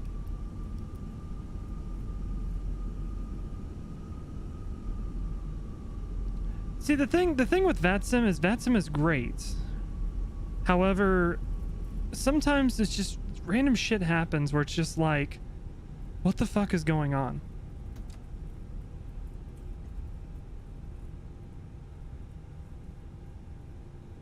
And the thing that makes it worse... Alright, we're lined up, runway heading, let's go 50%.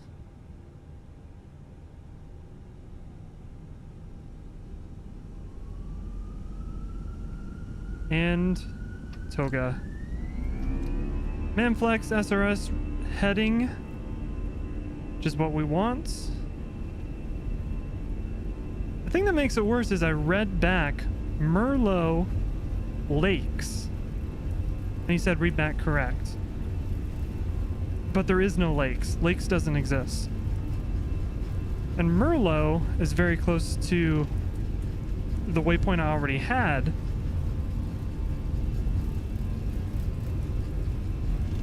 As my first waypoint.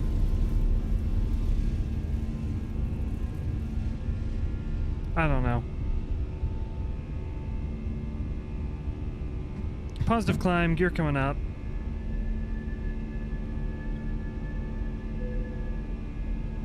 Flying runway heading.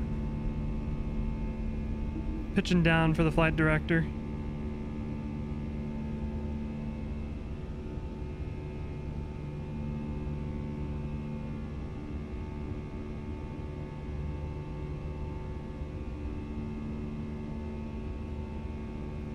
And I think that controller probably already hates me because I went around.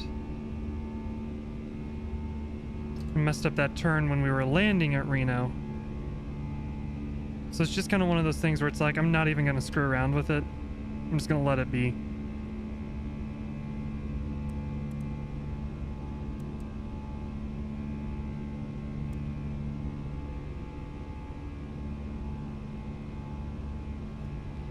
So we'll go straight up to our cruising altitude of 220. Pull that. So it'll take us straight up there. We need to climb out a little bit more so we can get clear of terrain. I need to text Kayla good night. Very important.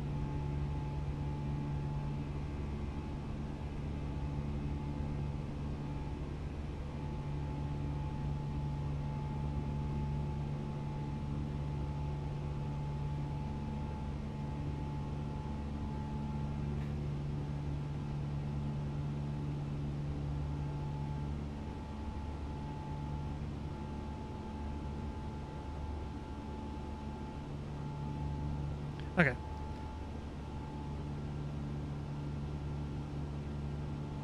Only comfortable with the fly-by-wire A320. It's worth it trying learning some new stuff because then you get a little bit of variety.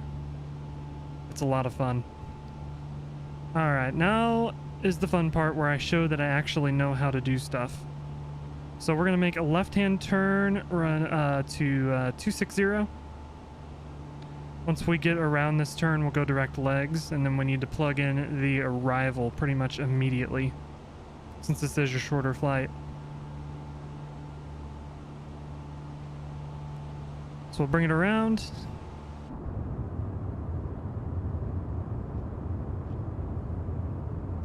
I apologize about that. Any other time, just deal with being confused on VKBsim, but I feel like that controller already hates me, and I'm like, I don't want to piss him off any more than I already have.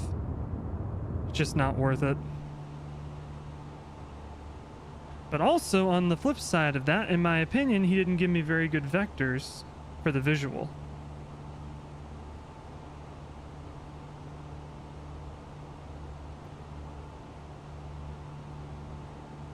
So, either way. Nighttime flight, or evening time flight, this should be fun. Hopefully you all are still hanging out and enjoying it. Just got the Fokker 28, you're clueless. Dude, I tell you what. When you learn to do VOR navigation, like old school stuff, it is so awesome. I learned how to do it when I got the 727 and X-Plane. And I absolutely, it's still my favorite way to fly. Just tune in VORs and doing that. It's so much fun.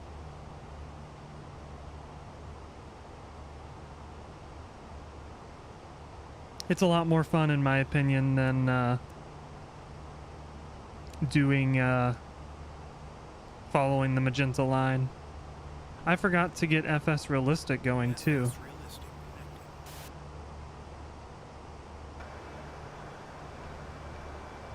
Let's see if we have a profile in here where there's no sounds.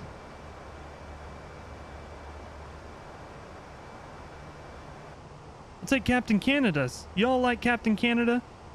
Captain Canada is one of the good ones. Alright, we're coming up on legs. Real quick. San Francisco. arrival. We're going to plan for ILS runway 28 left.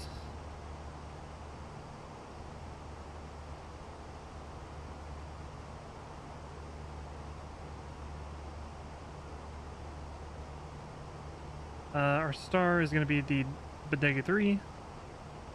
Transition legs.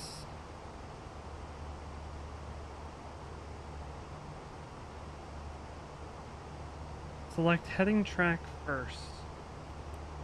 Heading track is selected. Insert direct legs. Insert. There we go. Boom. That's plugged in. Apparently we're having a pressurization issue. I'm not too sure what that's about because everything should be automatic. Interesting. Anyway, we're on our way.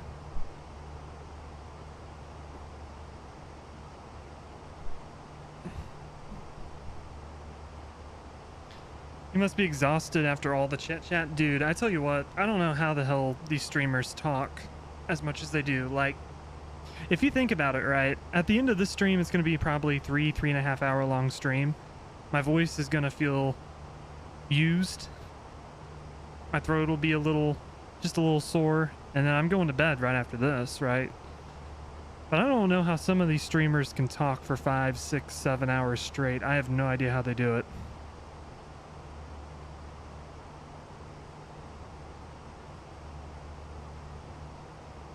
Gonna do the PMDG 737. It's worth it. It's a great plane.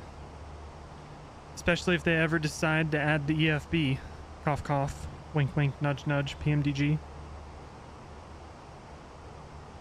What time is it in the US? Where I'm at right now, it is 12:31 a.m. On the West Coast, where we're flying right now, it is 10:31 p.m. So the West Coast is 2 hours behind us. I'm in Central Time, United States.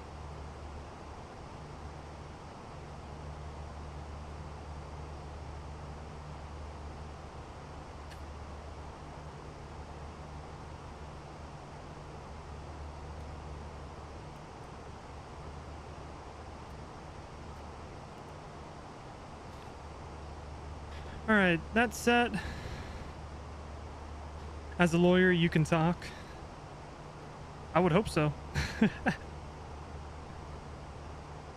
Alright, somebody asked for my Twitch channel, so I'll pop that in there. Go follow me on Twitch. I used to stream on Twitch exclusively all the time. I'm trying to branch out a little bit now. But there's that. If you want to see more streams of Flight Sim, and oh, 2 streams ago I did a little bit of Truck Sim over there. But it's going to be a streaming focused channel. I still need to update the description and everything because it says FPS or whatever, but I'm going to use Kick for FPS. Just try to keep my channels dedicated to certain things. Strobe light off. Oh, I guess I turned it off. Interesting.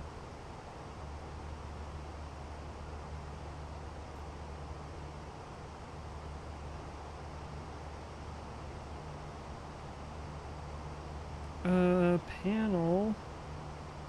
Turn that off or up. We can come down here. Turn our panel lights up. There we go. Should be good on our way to San Francisco. And it looks like San Francisco is IFR at the moment. We look at the weather for San Francisco.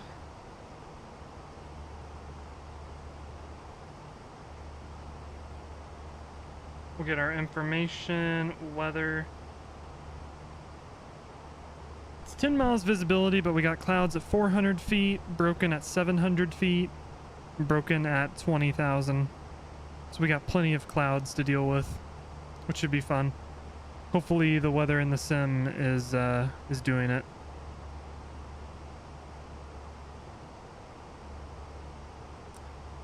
Sure hope so. Apparently my progress bar isn't working.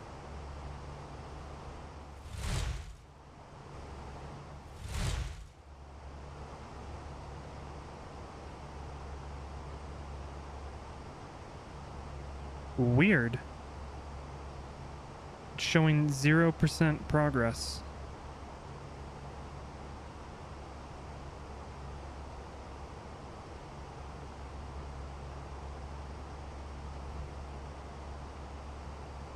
Okay.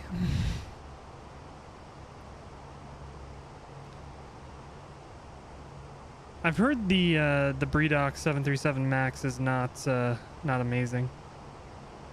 Got too deep of a path ahead. We'll put in our destination information here in just a second.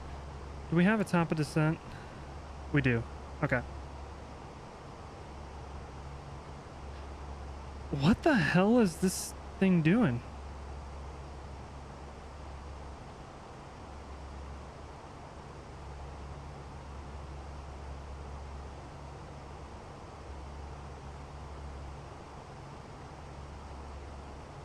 Alright, all our waypoints are in, which is what we want.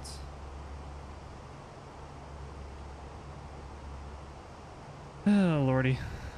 I don't know. Can't load liveries onto the PMDG. Yeah, I don't think there's liveries for it on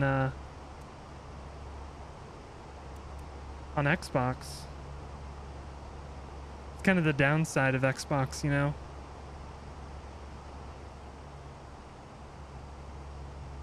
.737 Max is alright. Yeah, I can see that. I mean, if you're enjoying it, that's what matters, right? Just for me, since I have the 737 from PMDG, I can't justify buying another 737. I only need one 737.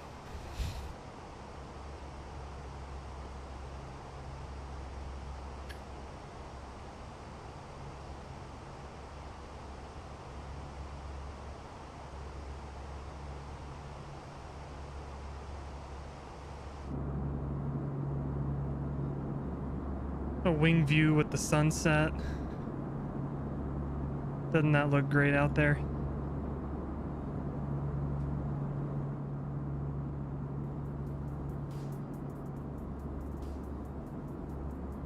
I love the visuals of MSFS.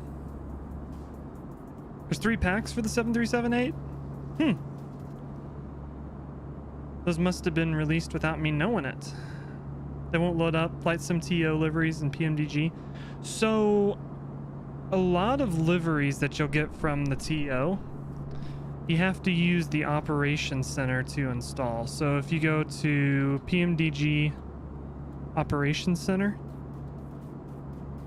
and boot it up, you go to Livery Utility and then install from PTP file. So that file, if it gives you just one file and it ends in PTP, you'll install it from this. So 737, 800, you'll click install from PTP and then you'll find that file. I have one sitting around right here. So you'll pick the file and then you'll hit open and that installs it. But that's only if it comes and it's just one file and it's PTP at the end of it. If you open up the file and it has sim objects, and then if it has like 2 folders, I forget what it has in it, but if it has more than one thing, you just drag it into your community folder. Just last week and the week before, hopefully there'll be more to come. Hopefully there's more to come. I know you all on Xbox need some liveries. Liveries are the make and break. Many thanks. Can you what? Feel like I'm missing something.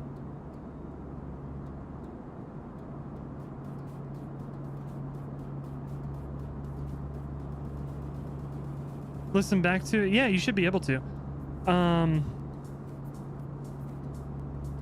I think what you can do is the little progress bar at the bottom, the red progress bar. I think you can just drag it back to rewind. Or if not, after the stream's over, the stream goes live as a video anyway, so you can just come to this point in the video and watch it again if you want to.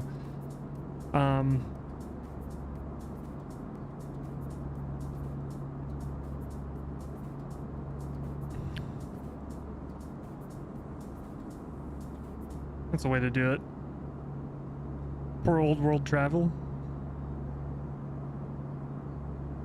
Hey, don't you start trying to hate on World Travel Airlines from Flight Simulator X. Those are the days. Before I even discovered VKBsim, it was like my dad's flight simulator on FS 2004. I was like the head of the World Travel virtual airline in my own world. I'd take the World Travel 737, go everywhere. Just flying flights direct. What a fun time. Those were fun times. Now we got to worry about flight plans and approach procedures, and we got to worry about ATC.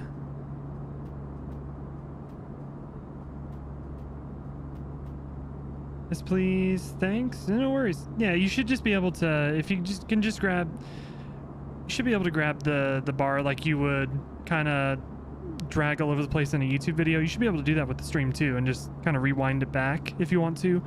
Or, like I said, when it goes up as a video, it'll just be a regular video. You can find it on the channel. And also find all the previous live streams too. They're all up there. But, yeah. That's how that works, I think. Captain Canada is the only person I watch on YouTube, so I haven't discovered a whole bunch of flight simmers on YouTube yet, like I have on Twitch. On Twitch, there's a good load of people I watch. Twitch is really great for live streaming, but it also runs ads like crazy, and I hate it. I hate that I have to run ads. It's so stupid. Many thanks. No worries. No worries. Orbit dreary air, right? Those are the days. But on the flip side, Twitch works so much better for streaming than YouTube does. But with YouTube, also when you're done with the stream, it's a YouTube video. So that works out too.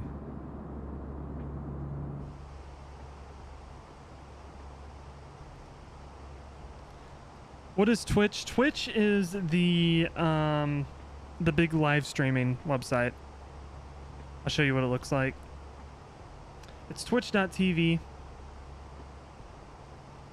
And it's a website that's just live streaming. So like, what do we got here?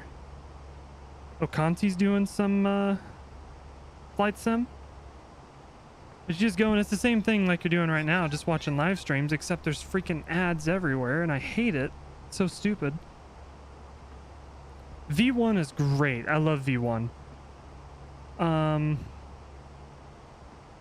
XP is at XP72. I watch some of his videos too. In terms of what I watch on YouTube, Airnaut is a channel I found that I really like. Captain Canada. There is a channel called Corporate Pilot, the Corporate Pilot Dad, who hasn't uploaded in a long time, but I've been watching a lot of his videos because he goes into more like the nitty gritty of stuff with like different VOR stuff and everything, or PPL training, stuff like that, which is kind of cool. But yeah, this is Twitch. So like this dude's doing what we're doing right now, and I freaking love Conti. He's awesome. But he's doing a flight in the Fenix as well. He's down under in Australia, but that's what Twitch is. It's kind of the same thing.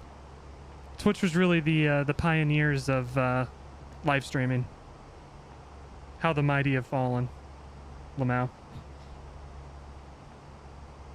But we can go look on YouTube and see who I'm subscribed to. See if there's anybody I can recommend. Flight Deck to Sim is very good.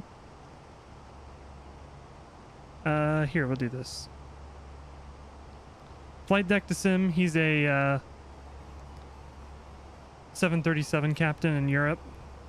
Pretty sure he flies for he works for Ryanair, but he has never said before. If we go to subscriptions, we can see. Why am I subscribed to Kostov? Anyway, why am I subscribed to Sniper Wolf? What the fuck?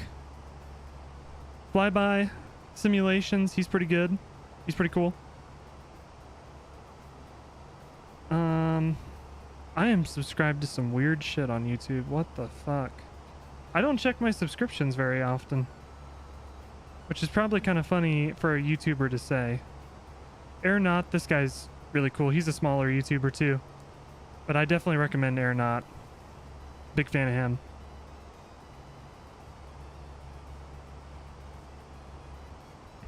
But yeah. Can I do an outside view? Absolutely. We have a little bit of ways before our top of drop. Yeah.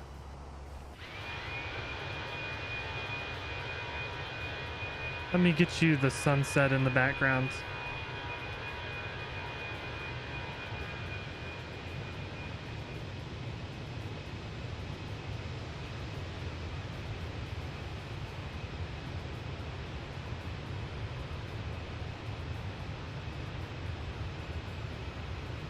How about that?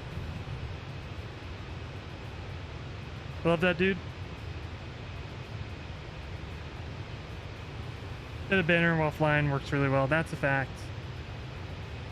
That's the thing I love about live streaming with Flight Sim is if I wasn't live streaming, I'd just be sitting here. You know what I mean? I'd probably be watching a YouTube video or something. But getting to talk with you guys it's really fun. You know, we get some people who are into the same thing. You can talk about planes and stuff like that. I love it. It's a blast. That's the reason why I've been streaming Flight Sim ever since 2018.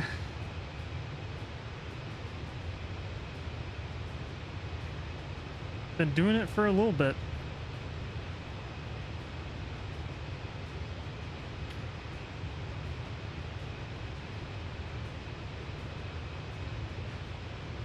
Keeps you on your toes, that's for sure. Like the first flight today where we were all I was all over the place during the approach. We're gonna have to fly back to Reno. I'll probably do that one on Twitch, but I need to redeem myself. That was a mess.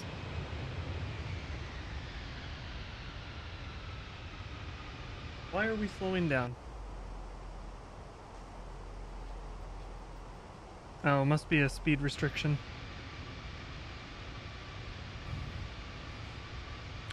Love the fact we're just chatting. Heck yeah. I love it. And that's the thing that grinds my gears a little bit about bigger streamers is a lot of bigger streamers don't have these really nice one-on-one, or in this case, one-on-one-on-one conversations. It's just because there's so many people there, but my goal is if the stream keeps growing and I'm fortunate enough to kind of build this channel up, I don't want to lose that aspect. I still want to have these conversations. We can just sit here and talk. It's a good time. I love it. It's a blast.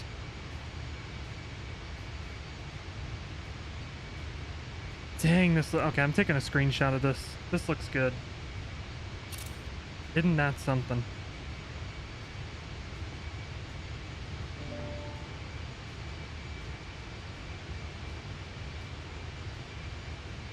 This looks really good. Hopefully we'll get a nice sunset, if not twilight arrival into San Francisco. That's going to be really cool.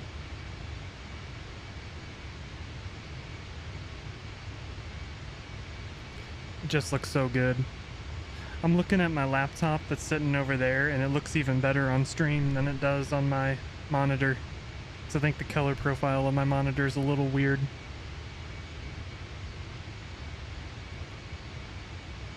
The weather is amazing. Might be a little cloudy when we get to San Francisco. That's what the METAR says. But up here, it's beautiful.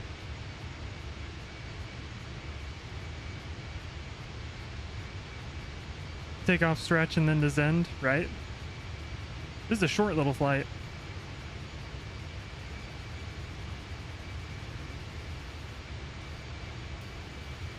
So originally I was going to do the 737 this stream, but they released the version 2 of the Fenix today, so I changed last minute to the Fenix.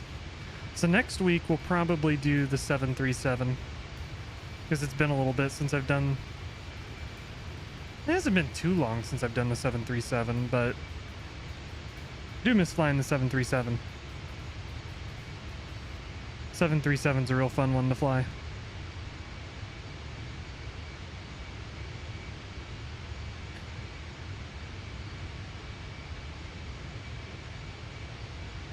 Regional flights in Australia? You know what? You got it. I'll make a note. Next Thursday, we'll do some regional flights in Australia. Hobart will be one of the airports. Oh, look at that turn. I know we're at top of descent right now, but I gotta get a screenshot of this turn. Look at that. That is stunning. Over the water and everything. The nice clouds. Oh, man. Alright, we gotta jump inside and actually descend here. 11,000's our bottom altitude.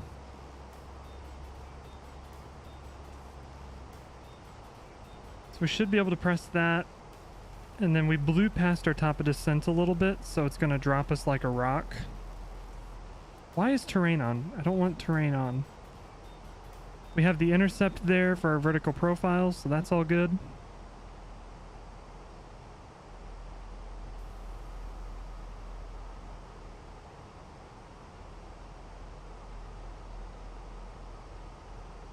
Regional flights. Are you talking about the Fokker?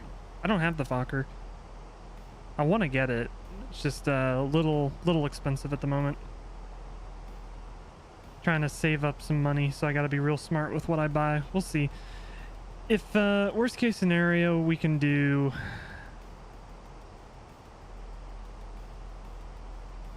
Worst case scenario, we'll do some 737 flights or something. I don't know. We'll do something. Those clouds are stunning, aren't they though? Look at that.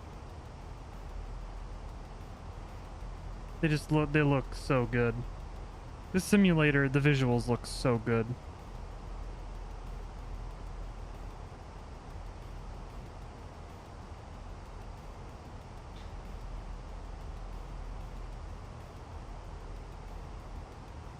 If you want 727, I could reinstall X-Plane and get that set up.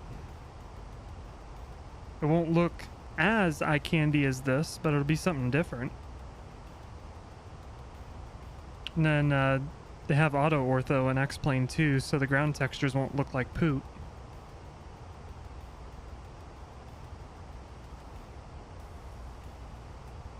I don't know, I'm really enjoying flying in MSFS though.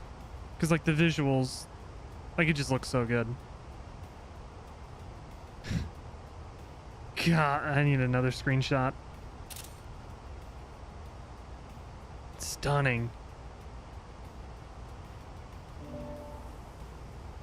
These streams like this, just a lot more people, so not as one-on-one. I need to check him out, Oz Flight Simmer. I've seen him in recommended. I've never clicked on his channel. I need to do that. Outside view? Sure, give me just a second. Let's get the speed brakes in. We're descending nice and nice-like. Let's grab local altimeter real quick. 29907. So we'll get that plugged in, and then we'll jump outside.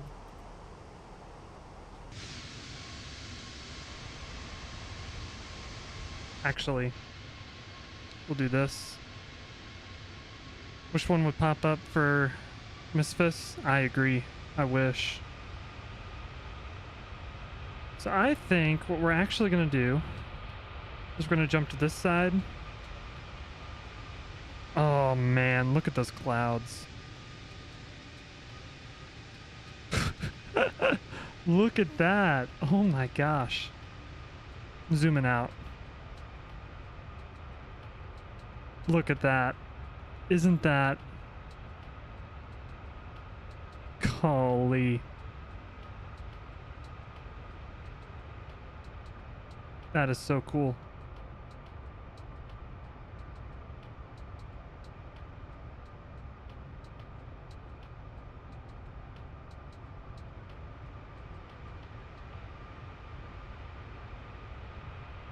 I apologize, I'm not holding it in just one spot, but I'm kind of just enjoying looking around at all these clouds. Oh, lordy.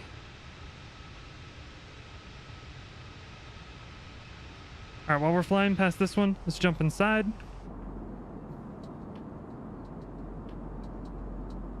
Oh, look at flying next to these clouds. The FPS is tanking really bad right now. I apologize. The performance in the Fenix is not there. If it was any other plane, we wouldn't be getting 14 FPS right now. But good lord, doesn't that look good?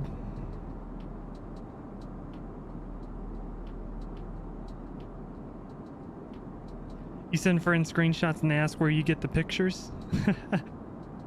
I love that.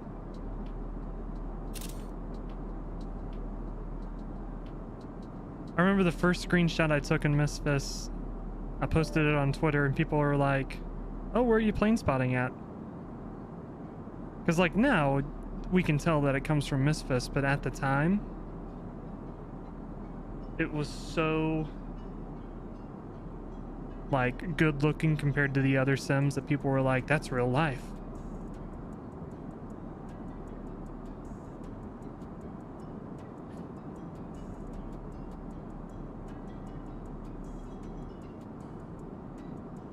Oh lord, that looks so good.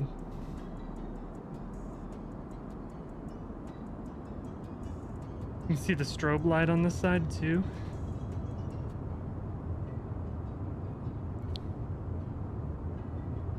I do have a Discord, actually. It's not set up though. Eventually I'm going to get it set up. So I'm not going to give the link out yet, but that is in progress. There will be a Discord channel set up. Don't worry. That is a work in progress. Even just like the shadows of these clouds, like jumping in and out of the clouds like we are right now, is so good looking. All right, let's check on our descent. So we need to maintain 11,000 until we get over San Francisco. Once we get over San Francisco, we can descend. The wing landings matched with the actual are impressive. I wish I was that good at editing. I can't figure out the replay tool, because people use a replay tool to do that. So you replay the flight and then record it from the wing. I can't figure it out. I'm not that smart, apparently. I don't know how they do it. I need to just go to a channel and ask, how the fuck do you use the replay tool? Because I'd love to do that in my videos.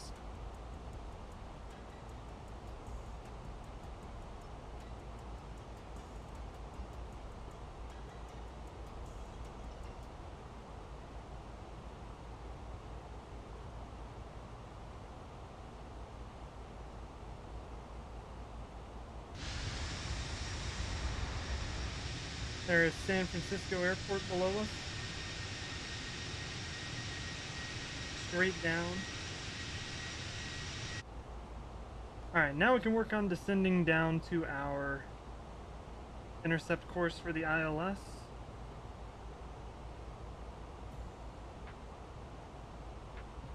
ILS 28 right. We're going to intercept at 3,100, so we'll go to 3,000. We'll go open descent, and while that's starting the descent, we're going to go in here and put in our destination data. So grab our baro minimums.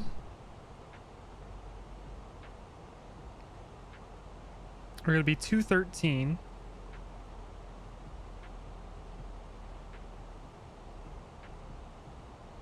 And then let's grab the weather real quick. 270 at 9.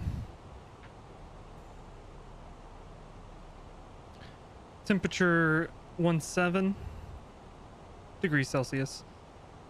And our altimeter 29997. So now our approach stuff is plugged in. That should be good.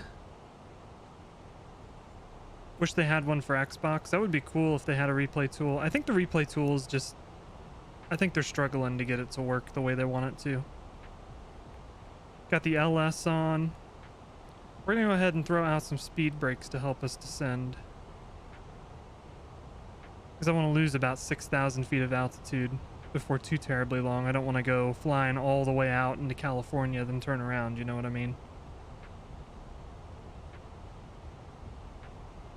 Sync up our standby as well.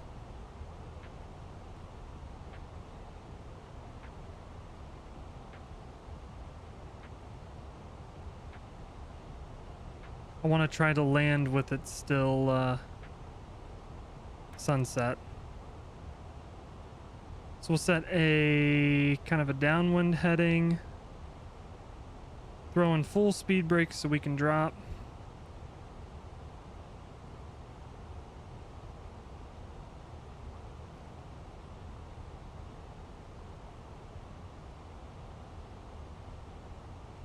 Take a screenshot of this.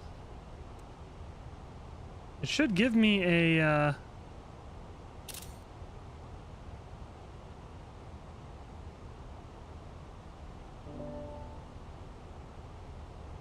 link. Here you go. The tool I use automatically uploads it to Imgur, so there you go. There's a screenshot. I'll take one with it level 2. Because if you're like me, get a little OCD about the way it looks.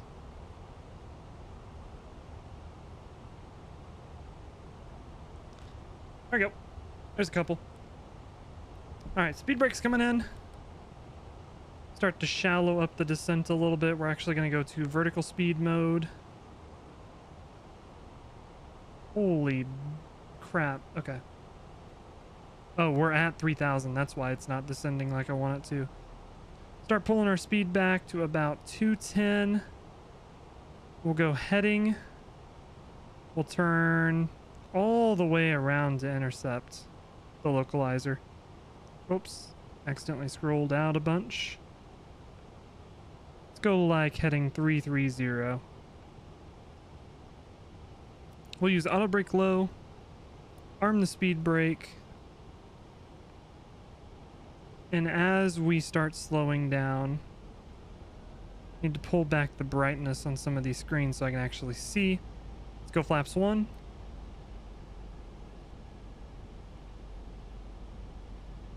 Just keep the turn coming around.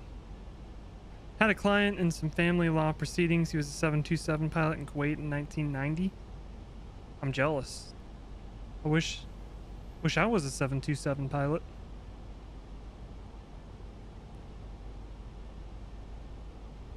And then when we roll out on this turn like we are right now, pull back to 180 knots, and we'll get flaps 2 coming in.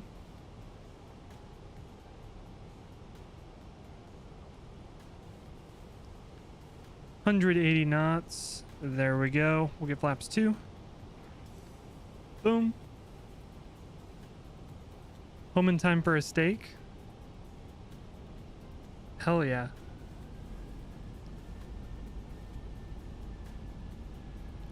And now we're just going to fly this heading until we intercept the approach. Go ahead and arm the approach as well so it'll grab it as soon as we start capturing the localizer.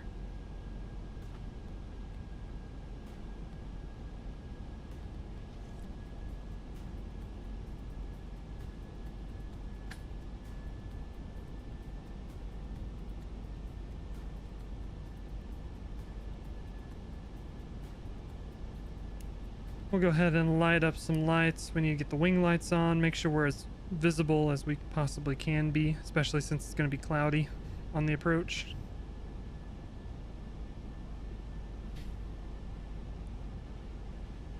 I'm going to help it just a little bit so we don't overshoot. We'll turn our heading back to about 310.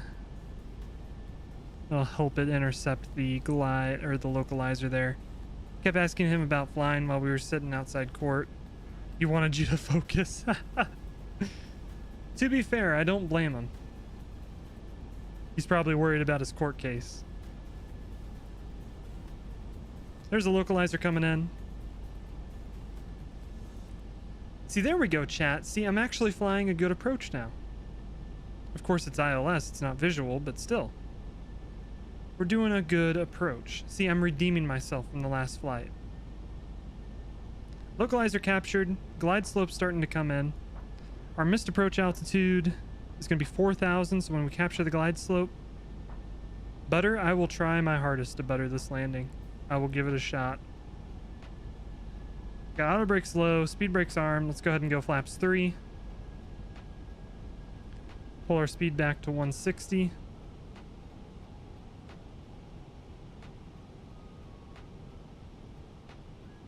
We'll leave flaps 3, 160, and gear up until we reach 2,500 feet, and then we'll drop the gear down.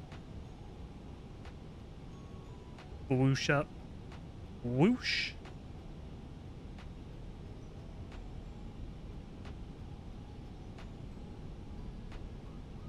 I appreciate y'all hanging out. It's a lot of fun. A lot of fun. Appreciate y'all being here. Alright, glide slope captured. Let's set 4,000 feet for the missed approach. If we need to do it, we'll be ready for it.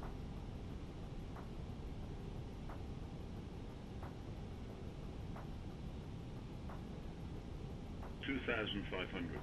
2,500. Landing gear coming down. Flaps full.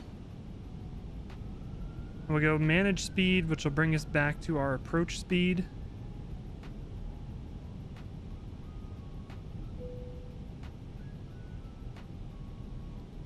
And we are fully configured. We'll say we're cleared to land.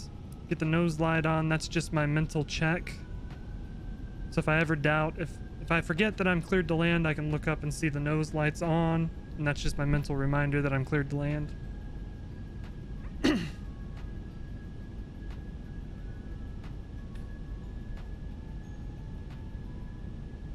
And let's take control.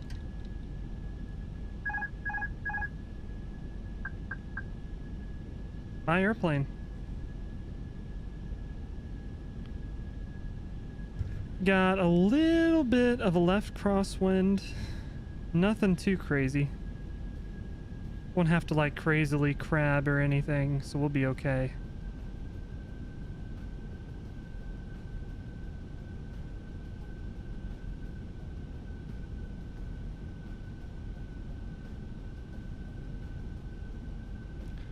We're just going to keep this approach coming in.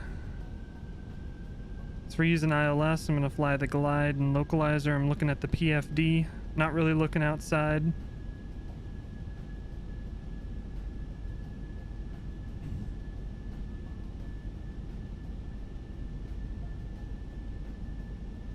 I don't know why you all are covering up your eyes. This is going to be a really good landing. I can feel it. These stupid gnats keep flying around my face, distracting me.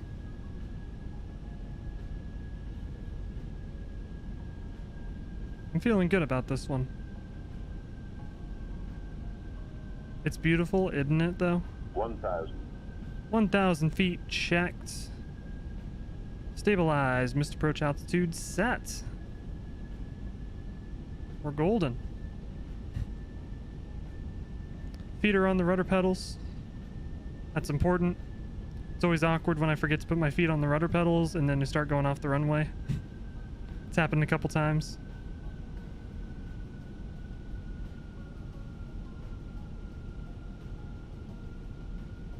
Close your eyes when you land. Alright, we're going visual. Looking out. Pappies are happy. Just trying to keep us in line with the runway. It's a little bit difficult kind of judging where you're at night.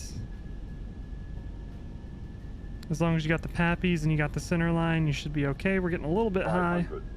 Pitching the nose down just a little bit to try to bring us back on. But overall, I am satisfied with where we're at. There we go. 2 white, 2 red. That's what we want to see. We're lined up with the center line for the most part.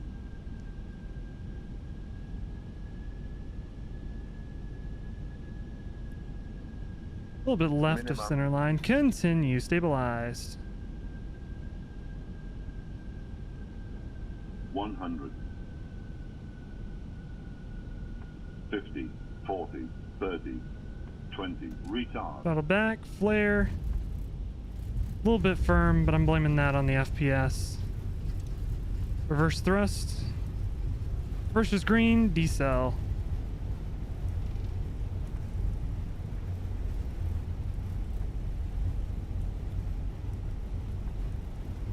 It's 80 knots. 60 knots. Reverser's coming out. And 45. Auto brake's coming out. We'll make sure we're across the runways before we slow down. We got one more runway to cross here. There we go. We'll take this turn off here. We were at 50 over the threshold. I didn't even notice. That is a good landing.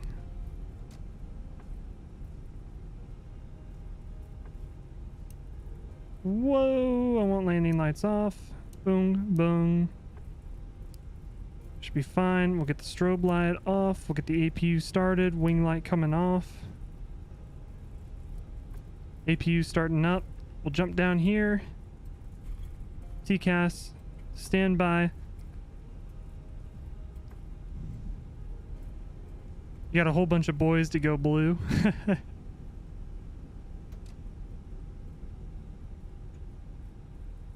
We'll park up at some gates over here.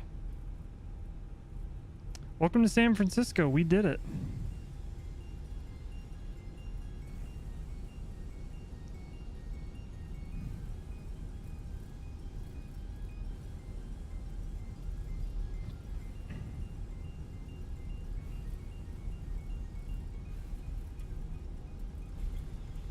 I'll turn over here. I apologize about the FPS. Like I said earlier, this is just this plane that the FPS tanks. Any other plane we'd be flying right now, we'd have pretty darn good FPS. Ooh, Keegan, go to the yellow line, not the white line. Turn our lights off. APU bleed coming on. We'll get it parked up.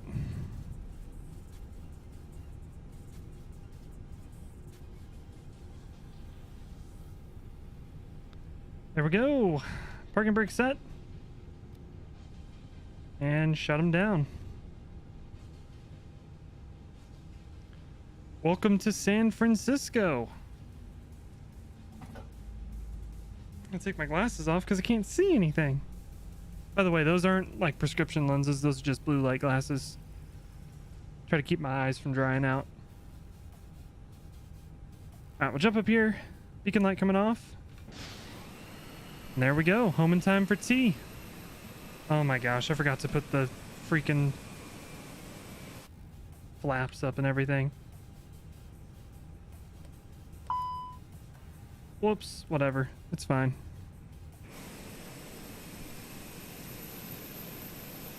We'll just say the ground crew's doing an inspection of the flaps and the spoilers.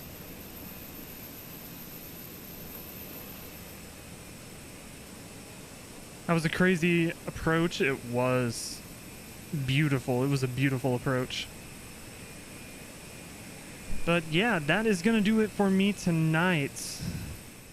Appreciate you all hanging out. This is a real fun stream. I had a blast. I hope you did too. But new video coming out tomorrow will be on Pilot Edge with the A2A Piper Comanche doing the recommended first flight, which was a fun one. It's a little bit different of a video than what I normally do, but I hope you all enjoy it. I'll be streaming this weekend on Twitch. I know for sure Saturday. I'm going to try to stream Sunday too. So if you want to go over there and watch me on there, it is twitch.tv/KeeganToga. Always have a fun time over there, and I have a little bit of a community over there too that I built up years ago. They're still hanging out, so if If you don't want to go to Twitch, I'll see you all live again next Thursday. We'll do some Australia flying. But thank you all so much for tuning in and hanging out. I hope you all have a good flight. Was a great stream. Loved it. No drama here. We stay away from the drama here. Try to make it drama free. But thank you all so much for tuning in. I hope you all have a great weekend and rest of your week. Stay safe, stay healthy, and I will catch you all in the next one. We'll see ya.